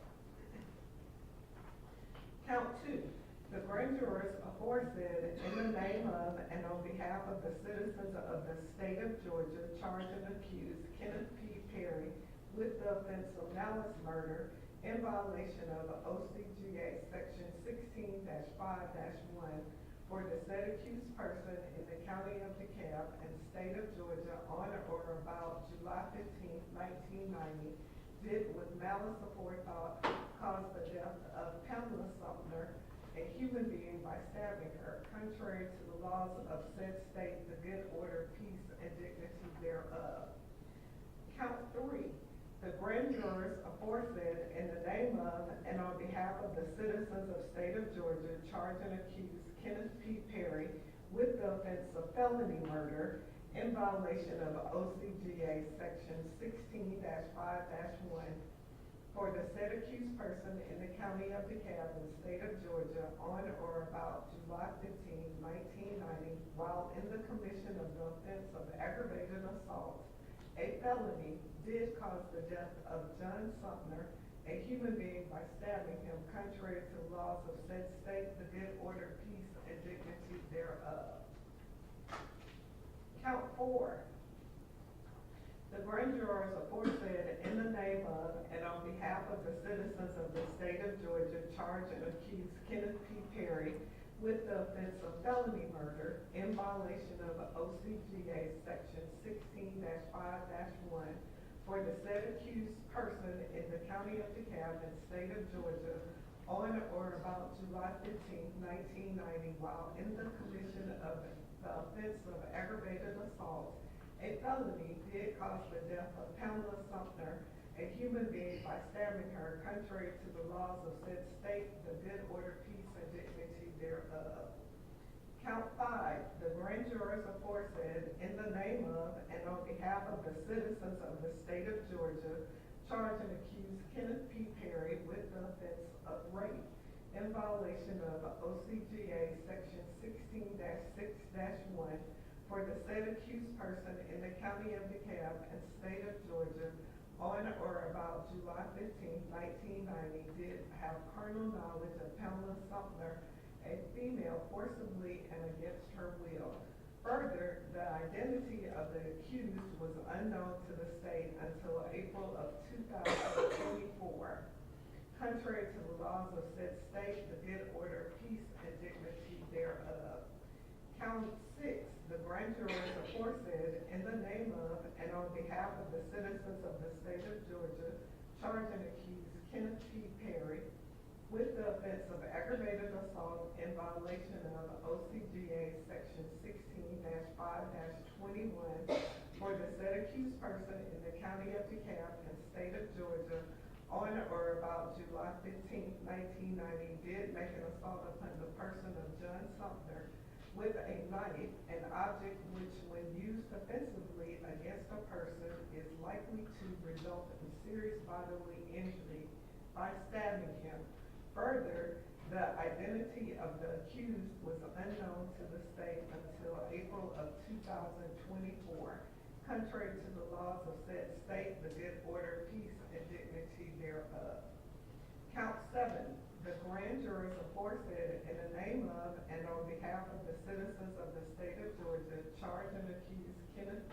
Perry with the offense of aggravated assault in violation of OCGA section 16-5-21 for the said accused person in the county of DeKalb and state of Georgia on or about July 15, 1990, did make an assault upon the person of Pamela Sumter with a knife, an object which, when used offensively against a person, is likely to result in serious bodily injury by stabbing her. Further, the identity of the accused was unknown to the state until April of 2024. Contrary to the laws of said state, the good order, peace, and dignity thereof. Count 8. The grand jurors aforesaid in the name of and on behalf of the citizens of the state of Georgia charge and accuse Kenneth P. Perry with the offense of aggravated assault in violation of OCGA section 16-5-21 for the said accused person in the county of DeKalb and state of Georgia on or about July 15, 1990, did make an assault upon the person of Pamela Sumter with accused hands and arms, objects which, when used offensively against a person, are likely to result in serious bodily injury by strangling her. Further, the identity of the accused was unknown to the state until April of 2024, contrary to the laws of said state, the good order, peace, and dignity thereof. Count 9. The grand jurors aforesaid in the name of and on behalf of the citizens of the state of Georgia charge and accuse Kenneth P. Perry with the offense of aggravated assault in violation of OCGA section 16-5-21 for the said accused person in the county of DeKalb and the state of Georgia on or about July 15, 1990, did make an assault upon the person of Pamela Sumter with a pillow, an object which, when used offensively against a person, is likely to result in serious bodily injury by obstructing the nose and mouth of such person. Further, the identity of the accused was unknown to the state until April of 2024, contrary to the laws of said state, the good order, peace, and dignity thereof. Count 10. The grand jurors aforesaid in the name of and on behalf of the citizens of the state of Georgia charge and accuse Kenneth P. Perry with the offense of aggravated battery in violation of OCGA section 16-5-24 for the said accused person in the county of DeKalb and state of Georgia on or about July 15, 1990, did maliciously cause bodily harm to John Sumter by seriously disfiguring said victim's body, to wit, the victim's left lateral lower ribs by fracturing said ribs in a manner unknown to the grand jury. Further, the identity of the accused was unknown to the state until April of 2024, contrary to the laws of said state, the good order, peace, and dignity thereof. Count 11, aggravated battery.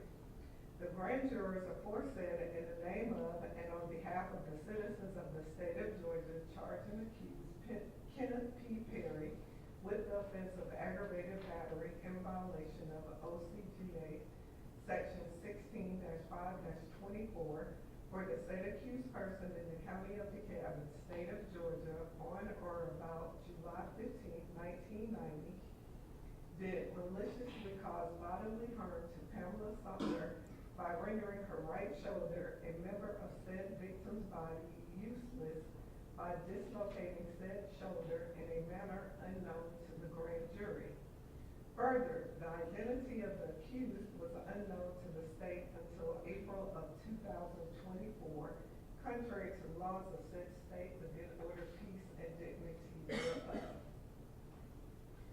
Count 12. The grand jurors aforesaid in the name of and on behalf of the citizens of the state of Georgia charge and accuse Kenneth P. Perry with the offense of possession of a knife during the commission of a felony in violation of OCGA section 16-11-106 for the said accused person in the county of DeKalb and state of Georgia on or about July 15, 1990, did unlawfully have on his person a knife having a blade of 3 or more inches in length during the commission of a crime of aggravated assault, a felony, a crime involving the person of John Sumter. Further, the identity of the accused was unknown to the state until April of 2024, contrary to the laws of said state, the good order and peace and dignity thereof. Count 13. The grand jurors aforesaid, in the name of and on behalf of the citizens of the state of Georgia, charge and accuse Kenneth Perry with the offense of possession of a knife during the commission of a felony in violation of OCGA section 16-11-106 for the said accused person in the county of DeKalb and state of Georgia on or about July 15, 1990, did unlawfully have on his person a knife having a blade of 3 or more inches in length during the commission of the crime of aggravated assault, a felony, a crime involving the person of Pamela Sumter. Further, the identity of the accused was unknown to the state until April of 2024, contrary to the laws of said state, the good order, peace, and dignity thereof. And count 14. The grand jurors aforesaid, in the name of and on behalf of the citizens of the state of Georgia, charge and accuse Kenneth Perry with the offense of theft by taking in violation of OCGA section 16-8-2 for the said accused person in the county of DeKalb and the state of Georgia on or about July 15, 1990, did unlawfully take a 1990 Dodge Saddle, the property of Snappy Rent-A-Car with a value greater than $500 with the intent to deprive said owner of said property. Further, the identity of the accused was unknown to the state until April of 2024, contrary to the laws of said state, the good order, peace, and dignity thereof.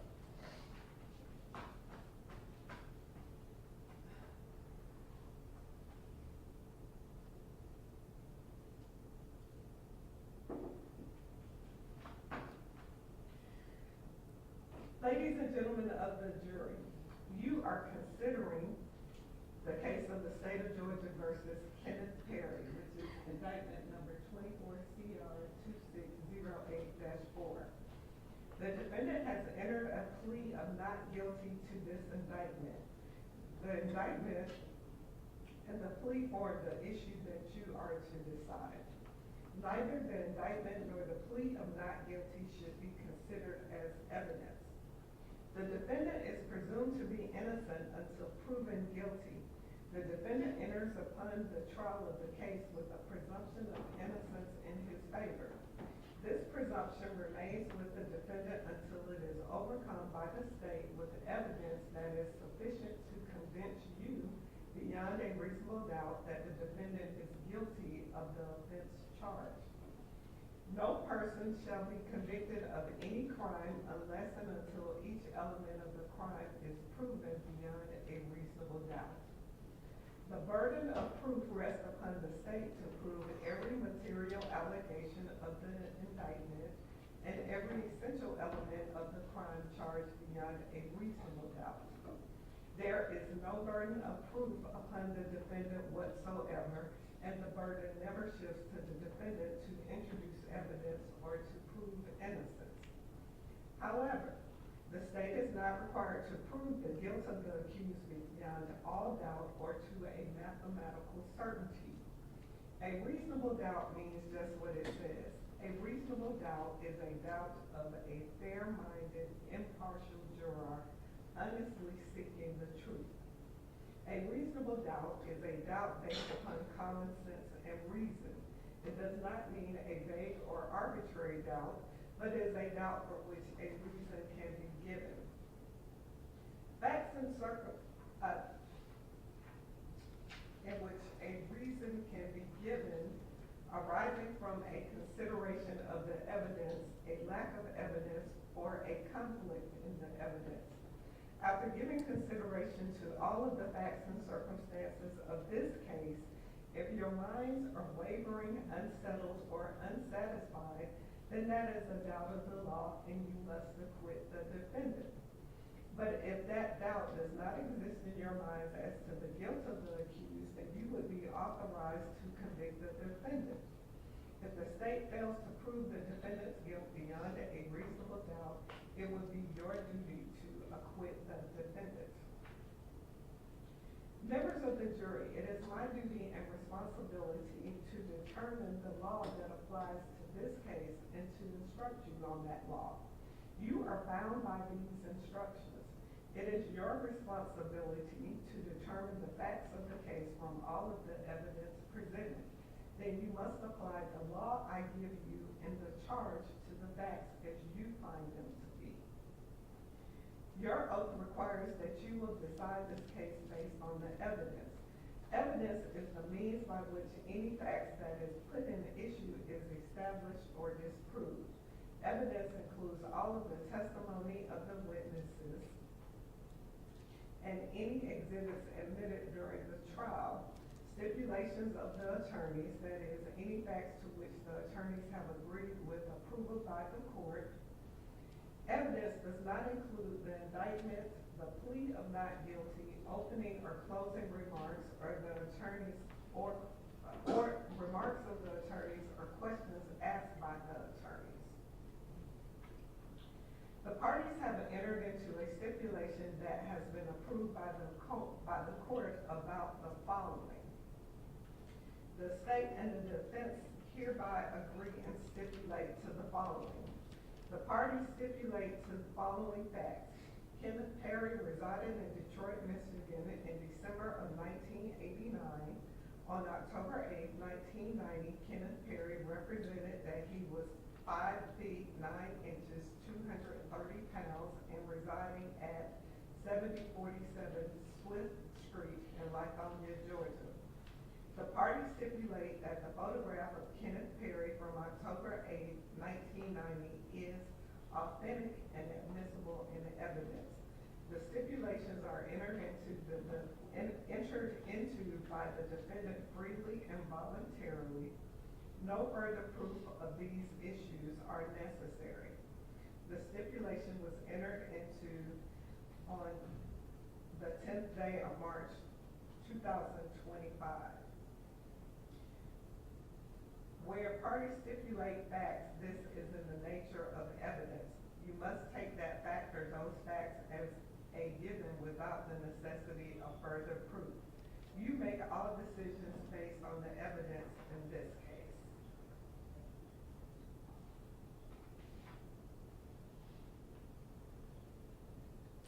Where parties stipulate, this is in the nature of evidence. You may take the testimony as if it were given in court, and you may rely on it if you find it credible. However, either party may dispute such testimony by other evidence. You make all decisions based on the evidence in this case. Facts and circumstances that merely place upon the defendant a grave suspicion of the crime charged, or that merely raise a speculation or conjecture of the defendant's guilt, are not sufficient to authorize a conviction of the defendant.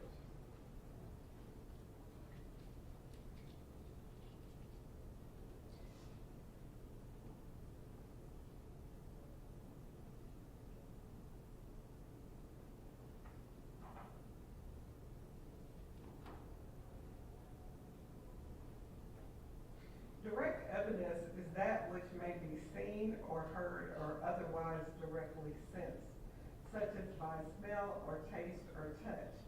It may be brought into court in the form of exhibits or the testimony of direct witnesses to such matters. It is evidence that points immediately to the issue in question. When direct evidence by inference points to an obvious, likely, or reasonable conclusion, even though that conclusion was not directly seen, heard, smelled, tasted, or touched, that is said to be circumstantial or indirect evidence. Circumstantial evidence is the proof of facts or circumstances by direct evidence from which you may infer other related or connected facts that are reasonable and justified in light of your experience. It is evidence that only tends to establish a conclusion in question by its consistency with such conclusion or elimination of other conclusions. Sometimes circumstantial evidence may point to more than one conclusion. To authorize a conviction on circumstantial evidence, the proved facts must not only be consistent with the theory of guilt, but also exclude every other reasonable theory other than the guilt of the accused.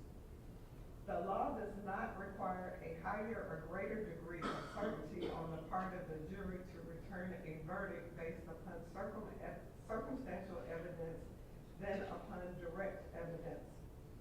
Whether dependent upon direct evidence or circumstantial evidence or both, the true test is whether there is sufficient evidence or whether the evidence is sufficiently convincing to satisfy you beyond a reasonable doubt.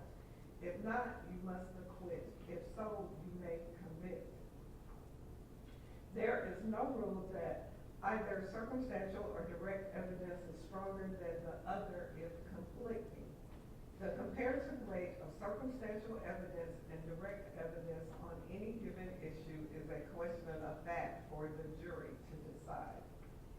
The jury must determine the credibility of witnesses. In deciding this, you may consider all of the facts and circumstances of the case, including the witness's manner of testifying, their means and opportunity of knowing the facts about which they testify, the nature of the facts about which they testify, the probability or improbability of their testimony, their interest or lack of interest in the outcome of the case, and their personal credibility as you observe it. Testimony has been given in this case by certain witnesses who are termed experts. Expert witnesses are those who, because of their training and experience, possess knowledge in a particular field that is not common knowledge or known to the average citizen. The law permits expert witnesses to give their opinions based upon that training and experience. You are not required to accept the testimony of any witness, expert or otherwise. Testimony of an expert like that of all witnesses is to be given only such weight and credit as you think it is properly entitled to receive. To impeach a witness is to show that a witness is unworthy of belief. A witness may be impeached by disproving the facts to which the witness testified, or the credibility of a witness may be attacked by disproving the facts to which the witness testified. Your assessment of a trial witness's credibility may be affected by comparing or contrasting the testimony to statements or testimony of that same witness before the trial started. It is for you to decide whether there is a reasonable explanation for any inconsistency in a witness's pretrial statements and testimony when compared to the same witness's trial testimony. As with all issues of witness credibility, you, the jury, must apply your common sense and reason to decide what testimony you believe or do not believe. The testimony of a single witness, if believed, is sufficient to establish a fact. Generally, there is no legal requirement of corroboration of a witness provided you find the evidence to be sufficient. Identity is a question of fact for you to determine.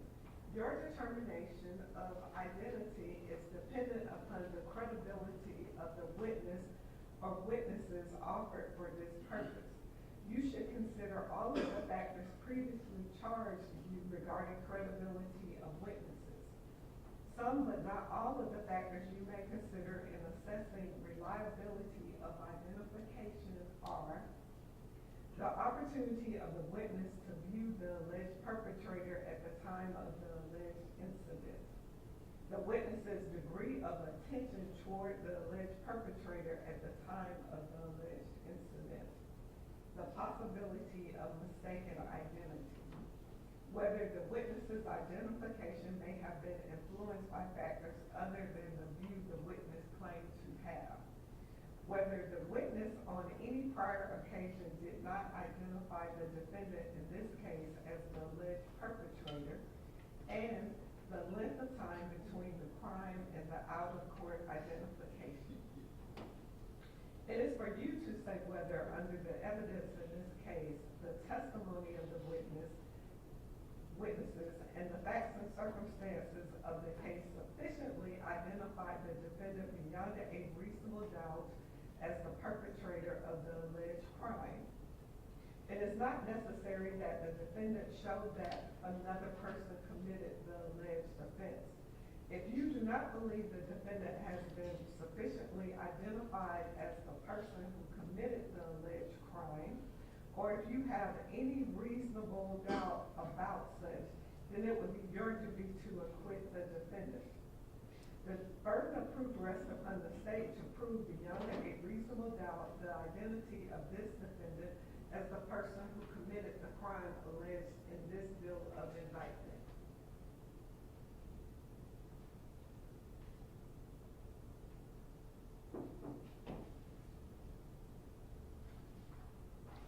Certain evidence of fingerprint comparison has been admitted by the court for your possible consideration.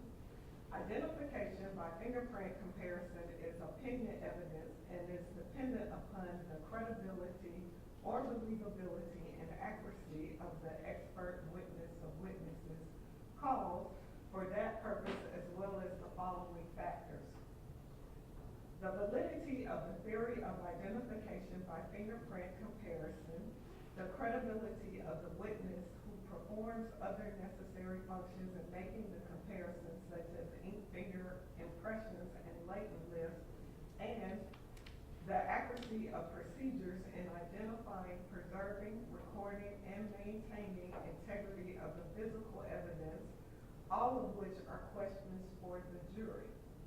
Fingerprint evidence is also governed by the rules on circumstantial evidence.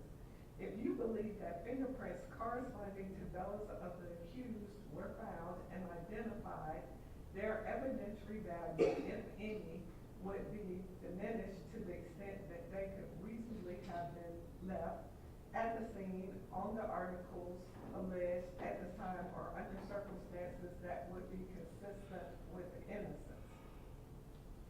A verdict of guilty may not rest upon fingerprint identification alone unless you are satisfied beyond a reasonable doubt that fingerprints left by the accused were in fact found and that they could only have been impressed by the accused at the scene of the crime, at the time of the commission of the crime, and that such identification under all of the facts and circumstances of this case is sufficient to satisfy your mind of the guilt of the accused to the exclusion of any other reasonable theory and beyond a reasonable doubt.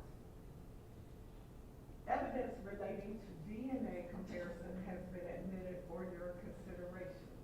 Identification by DNA comparison is considered opinion evidence and is governed by the law concerning opinion testimony as has been given to you. As opinion testimony, evidence relating to DNA comparison is dependent upon many factors. Among the factors are the credibility or believability and accuracy of the witnesses who were involved with the process of obtaining, identifying, preserving, recording, and maintaining the physical evidence, and upon the accuracy and validity of the testing procedures themselves that were used to form such opinions. All of these issues are matters for you to consider and determine. It is for you to determine what weight, if any, you give to the evidence relating to DNA comparison in your decision in this case. You have heard evidence of the character of the defendant in an effort to show that the defendant likely acted in keeping with such character or trait at pertinent times or with reference to the issues in this case. This evidence has been offered in the form of opinion or other witnesses. You should consider any such evidence along with their evidence in deciding whether or not you have a reasonable doubt about the guilt of the defendant. A jury is not authorized to find a person who was merely present at the scene of the commission of a crime at the time of its perpetration guilty of consent in and concurrence in the commission of the crime unless the evidence shows beyond a reasonable doubt that such person committed the alleged crime, helped in the actual perpetration of the crime, or participated in the criminal endeavor. This defendant is charged with a crime against the laws of this state. A crime is a violation of a statute of this state in which there is a joint operation of an act and intention. When an indictment charges the defendant, when a count of an indictment charges that the defendant committed a crime in more than one way, you may convict the defendant if the evidence shows that the crime was committed in any one of the ways charged. Intent is an essential element of any crime and must be proved by the state beyond a reasonable doubt. Intent may be shown in many ways provided you, the jury, believe that it existed from the proven facts before you. It may be inferred from the proven circumstances or by acts and conduct, or it may be in your discretion inferred when it is the natural and necessary consequence of the act. Whether or not you draw such an inference is a matter solely within your discretion. The defendant will not be presumed to have acted with criminal intent, but you may find such intention or the absence of it upon a consideration of words, conduct, demeanor, motive, and other circumstances connected with the act for which the accused is being prosecuted. Every person is presumed to be of sound mind and discretion, but this presumption may be rebutted.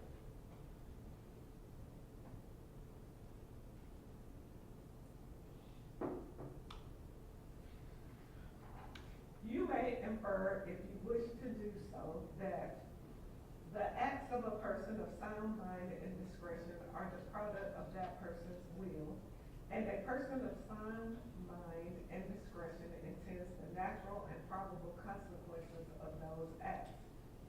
Whether or not you make any such inference or inferences is a matter solely within the discretion of the jury.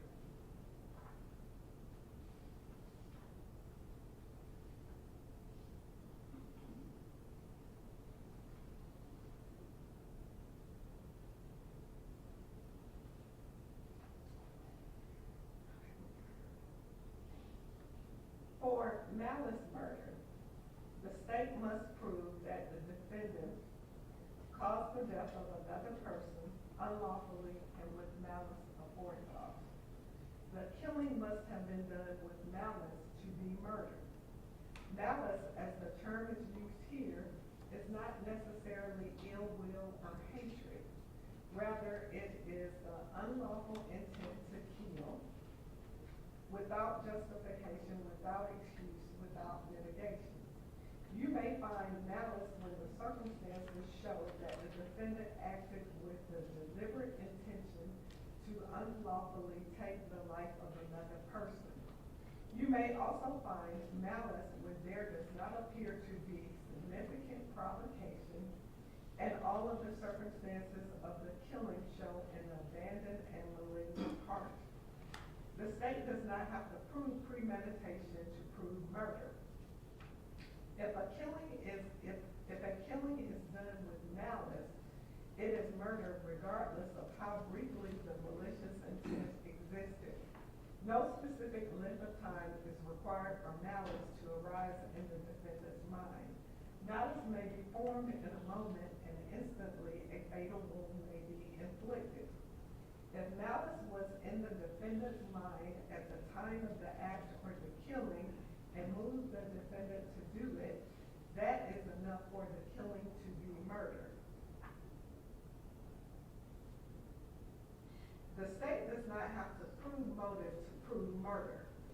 any evidence of motive has been admitted for your use in determining the defendant's state of mind at the time of the killing.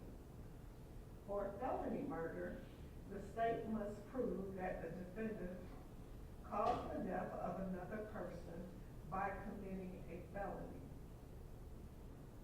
The state does not have to show that the defendant acted with malice to prove felony murder. You may find the defendant guilty of felony murder if you believe that he caused the death of another person by committing the felony of aggravated assault, regardless of whether he intended the death to occur. There must be some causal connection between the felony and the death.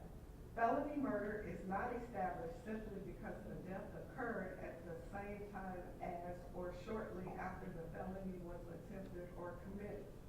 The felony must have directly caused the death or played a substantial and necessary part in causing the death, regardless of when the death ultimately occurred. For aggravated assault, the state must prove the defendant assaulted another person with an offensive weapon. To prove assault, the state does not have to prove that the other person was actually injured. However, the state must prove that the defendant attempted to cause a violent injury to the person and or committed an act that placed the person in reasonable apprehension or fear of immediately receiving a violent injury. An offensive weapon is any object that is likely to cause or actually does cause death or serious bodily injury if used against someone.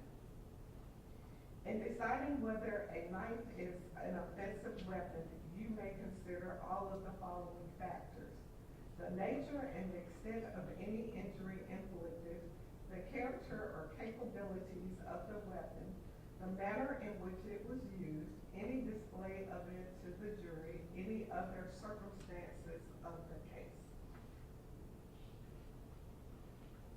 For aggravated battery, the state must prove that the defendant maliciously caused bodily harm to another person by rendering a part of that person's body useless, by seriously disfiguring a part of that person's body. For rape, the state must prove that the defendant had carnal knowledge of a female forcibly and against her will. Carnal knowledge means sexual intercourse, which is any penetration, no matter how slight, of the female sex organ by the defendant's male sex organ. Force means acts of physical force, threats of harm, or intimidation. Against her will means without her consent. For possession of a knife during the commission of a felony, the state must prove that the defendant had a knife with a blade at least 3 inches long while committing a felony, which is one of the following: a crime against or involving another person. Aggravated assault is a felony, which I have defined for you.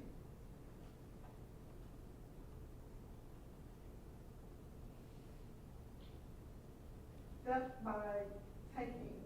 A person commits theft by taking when that person unlawfully takes any property of another with the intention of depriving the other person of property, regardless of the manner in which the property is taken or appropriated.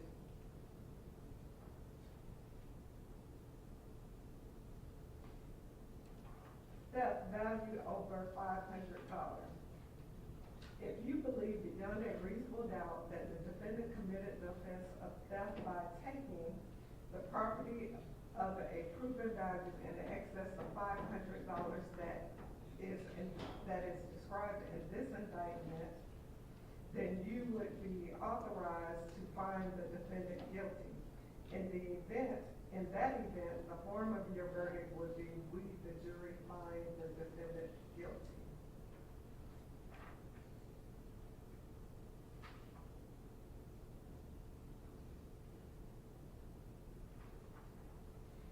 If you do not, then the form of your verdict would be, we, the jury, find the defendant not guilty.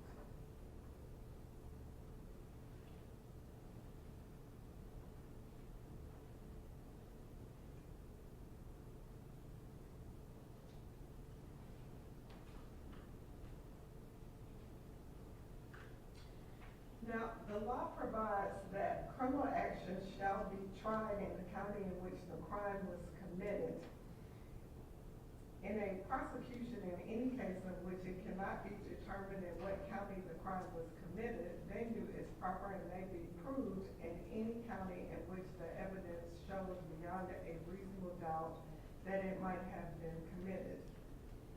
Venue, that is, the crime was committed in DeKalb County, is a jurisdictional fact that must be proved by the state beyond a reasonable doubt as to each crime charged in the indictment, just as any element of the offense or offenses. Venue must be proved by direct or circumstantial evidence or both.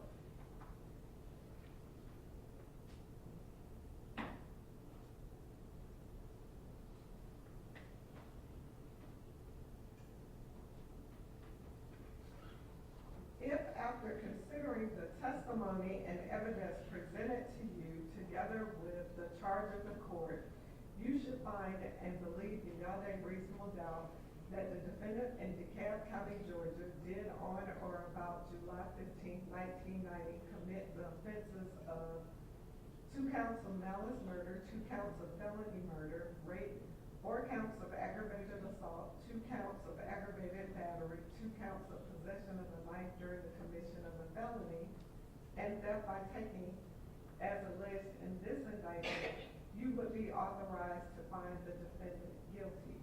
In any event, the form of your verdict would be, we, the jury, find the defendant guilty. If you do not believe that the defendant is guilty of any of these offenses, or if you have any reasonable doubt as to the defendant's guilt, then it would be your duty to acquit the defendant, in which event the form of your verdict would be, we, the jury, find the defendant not guilty. You will have with you the verdict form, and you are to look at each and every count of the indictment and decide, render a verdict on each count separately. By no ruling or comment that the court has made during the progress of the trial has the court intended to express any opinion upon the facts of this case, upon the credibility of the witnesses, upon the evidence, or upon the guilt or innocence of the defendant. Your verdict should be a true verdict based upon your opinion of the evidence according to the laws given you in this charge. You are not to show favor or sympathy to one party or the other. It is your duty to consider the facts objectively without favor, affection, or sympathy to either party. In deciding this case, you should not be influenced by sympathy or prejudice because of race, creed, color, religion, national origin, sexual preference, local or remote residence, and economic status for or against either party. You are only concerned with whether the defendant is guilty or not guilty. You are not to concern yourselves with punishment. One of your first duties in the jury room will be to choose one of you to be the foreperson. The foreperson will manage your deliberations and will sign the verdict to which all 12 of you freely and voluntarily agree. You should start your deliberations with an open mind. Talk with each other and consider each other's views. Each of you must decide this case for yourself, but you should do so only after discussing and considering the case with your fellow jurors. Don't hesitate to take an opinion if you are convinced that it is wrong. However, you should never give up an honest opinion to be congenial or to reach a verdict solely because of the opinions of other jurors. During your deliberations, you must not communicate with anyone other than your fellow jurors about this case. You are also not permitted to conduct any research about this case, including persons, places, or legal concepts mentioned during the trial. These rules apply not only to in-person communication, but also to communication or research using cell phones, text messaging, websites, blogs, or social media of any kind. Whatever your verdict is, it must be unanimous. that is, agreed to by all. The verdict must be in writing and signed by one of your members as foreperson, dated and returned to be published in the open court. So, ladies and gentlemen of the jury, that is the charge of the court. Do not begin your deliberations until you have the indictment, the verdict form, and the evidence. At this time, I am going to send you all to lunch. It is now it is 12:27, so I'm going to send you to lunch until 1:30. Do not discuss this case amongst yourselves or with anyone, and do not begin your deliberations until, again, you have the verdict form, you have the indictment, and you have the evidence. So, if you will retire to the jury room.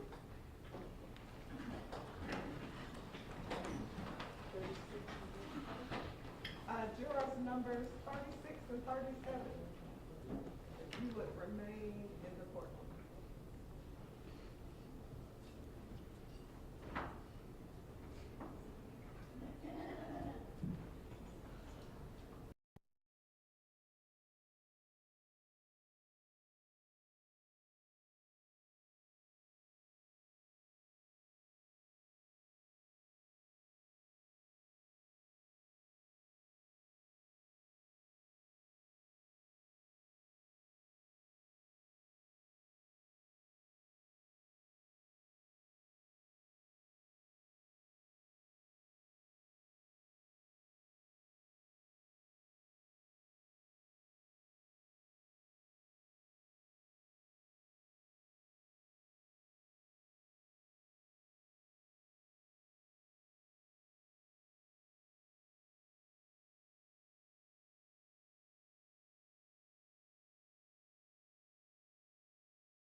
13th, but I don't wear them every day. I just go on.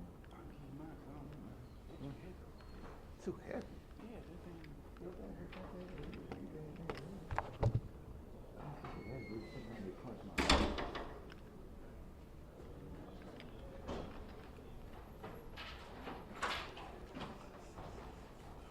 Court come to order.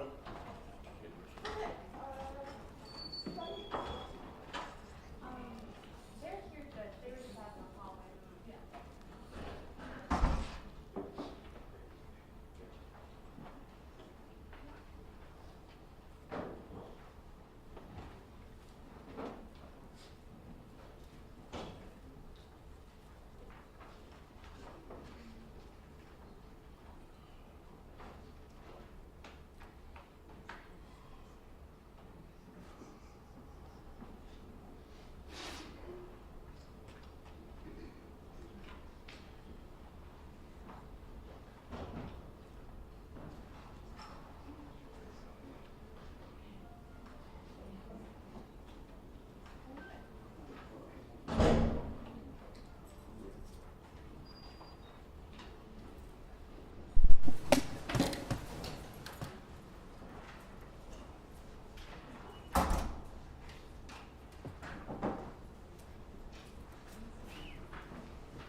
Okay, it's my understanding that the jury has reached a verdict. So, all right, so let's bring the jury on.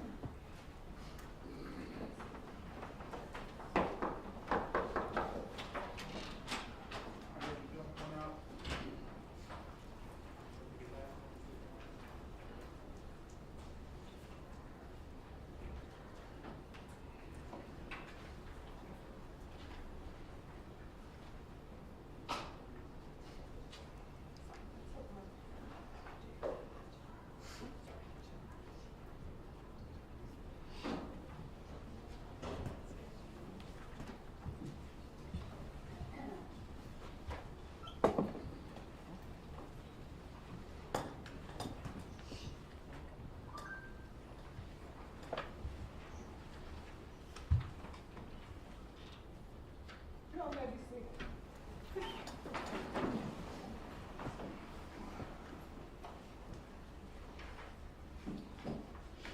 Ladies and gentlemen of the jury, it is my understanding that you all have reached a unanimous verdict. And who is the foreperson? Okay, and do you have the verdict form? Is it signed and dated by you? Yes, ma'am. So if you would hand that to Deputy Francis.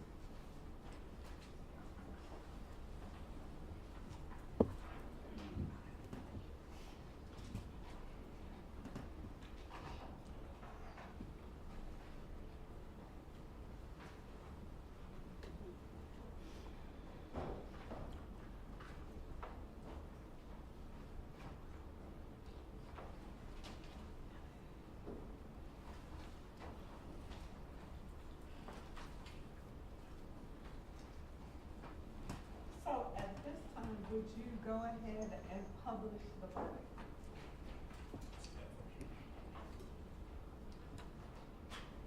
As to count one, malice murder, we, the jury, find the defendant, Kenneth Perry, guilty. As to count two, malice murder, we, the jury, find the defendant, Kenneth Perry, guilty. As to count three, felony murder, we, the jury, find the defendant, Kenneth Perry, guilty. As to count four, felony murder, we, the jury, find the defendant, Kenneth Perry, guilty. As to count five, rape, we, the jury, find the defendant, Kenneth Perry, guilty. As to count six, aggravated assault, we, the jury, find the defendant, Kenneth Perry, guilty. As to count seven, aggravated assault, we, the jury, find the defendant, Kenneth Perry, guilty. As to count eight, aggravated assault, we, the jury, find the defendant, Kenneth Perry, guilty. As to count nine, aggravated assault, we, the jury, find the defendant, Kenneth Perry, guilty. As to count 10, aggravated battery, we, the jury, find the defendant, Kenneth Perry, guilty. As to count 11, aggravated battery, we, the jury, find the defendant, Kenneth Perry, guilty. As to count 12, possession of a knife during the commission of a felony, we, the jury, find the defendant, Kenneth Perry, guilty. As to count 13, possession of a knife during the commission of a felony, we, the jury, find the defendant, Kenneth Perry, guilty. As to count 14, theft by taking, we, the jury, find the defendant, Kenneth Perry, guilty. If you would pass the verdict form to Deputy Cornelius.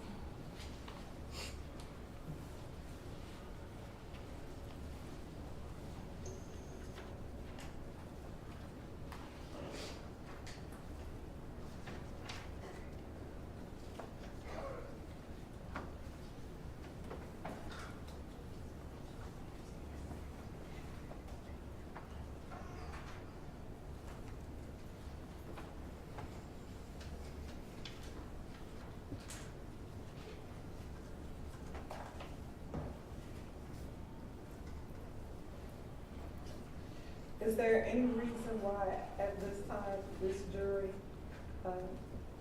may this jury be released? No reason from the state. Judge, we're gonna move the poll. So ladies and gentlemen of the jury, a poll has been requested, so I am going to ask a number of questions for each of you individually. So starting with juror number 5. Juror number 5. Was this your verdict in the jury room? Yes, Your Honor. Was it freely and voluntarily made by you? Yes, Your Honor. Is it still your verdict? Yes, Your Honor. Juror number 7. Was this your verdict in the jury room? Yes. Was it freely and voluntarily made by you? Yes. Is it still your verdict? Yes. Juror number 8. Was this your verdict in the jury room? Yes. Was it freely and voluntarily made by you? Yes. Is it still your verdict? Yes. Juror number 9. Was this your verdict in the jury room? Yes. Was it freely and voluntarily made by you? Yes. And is it still your verdict? Yes. Juror number 14. Was this your verdict in the jury room? Yes. Was it freely and voluntarily made by you? Yes. Is it still your verdict? Juror number 15. Was this your verdict in the jury room? Yes, Your Honor. Was it freely and voluntarily made by you? It was. Is it still your verdict? Yes. Juror number 17. Was this your verdict in the jury room? Yes, Your Honor. Was it freely and voluntarily made by you? Yes, Your Honor. Is it still your verdict? Yes, Your Honor. Juror number 18. Was this your verdict in the jury room? Yes, Your Honor.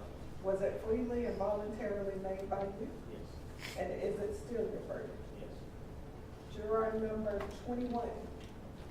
Was this your verdict in the jury room? Yes, Your Honor. Was it freely and voluntarily made by you? Yes, Your Honor. And is it still your verdict? Yes, ma'am. Juror number 22. Was this your verdict in the jury room? Yes. Was it freely and voluntarily made by you? Yes. And is it still your verdict? Yes. Juror number 31. Juror number 31. Was this your verdict in the jury room? Yes, Your Honor. Was it freely and voluntarily made by you? Yes, it was. And is it still your verdict? Yes, it is. Juror number 33. Was this your verdict in the jury room? Yes. Was it freely and voluntarily made by you? Yes. And is it still your verdict? Yes, Your Honor. I believe I have polled all 12 of you. Is there anyone that I did not poll? Okay. Is there any reason why this jury may not be released? No, Your Honor. No, Your Honor. Okay. So, ladies and gentlemen of the jury, remember, for the last several days, I have indicated that you could not discuss this case amongst yourselves and with anyone. Well, that ends now. So you are released from your service. If you would step back in the jury room, I'm going to speak to you briefly, and you can discuss this case amongst yourselves and with your friends and family members, and thank you for your service.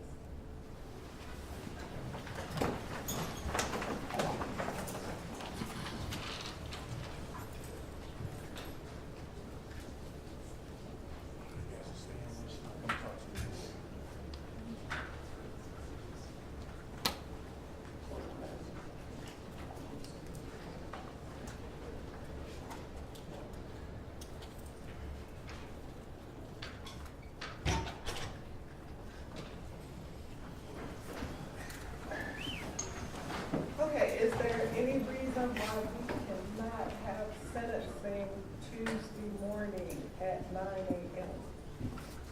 Your Honor, we were hoping to move forward today. The victim's mother is present. She has been struggling with poor health and was hospitalized about 3 weeks ago.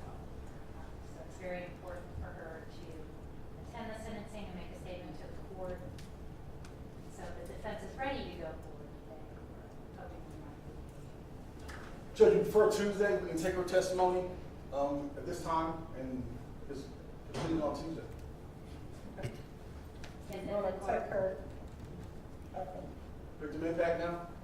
Yes, Your Honor. That's fine, Judge. let me speak to the jurors, give me about 10 minutes. After we take the victim's mother's statement, do you all want to speak to the jurors? Yes. Yes, Your Honor. Okay, give me about 10 minutes.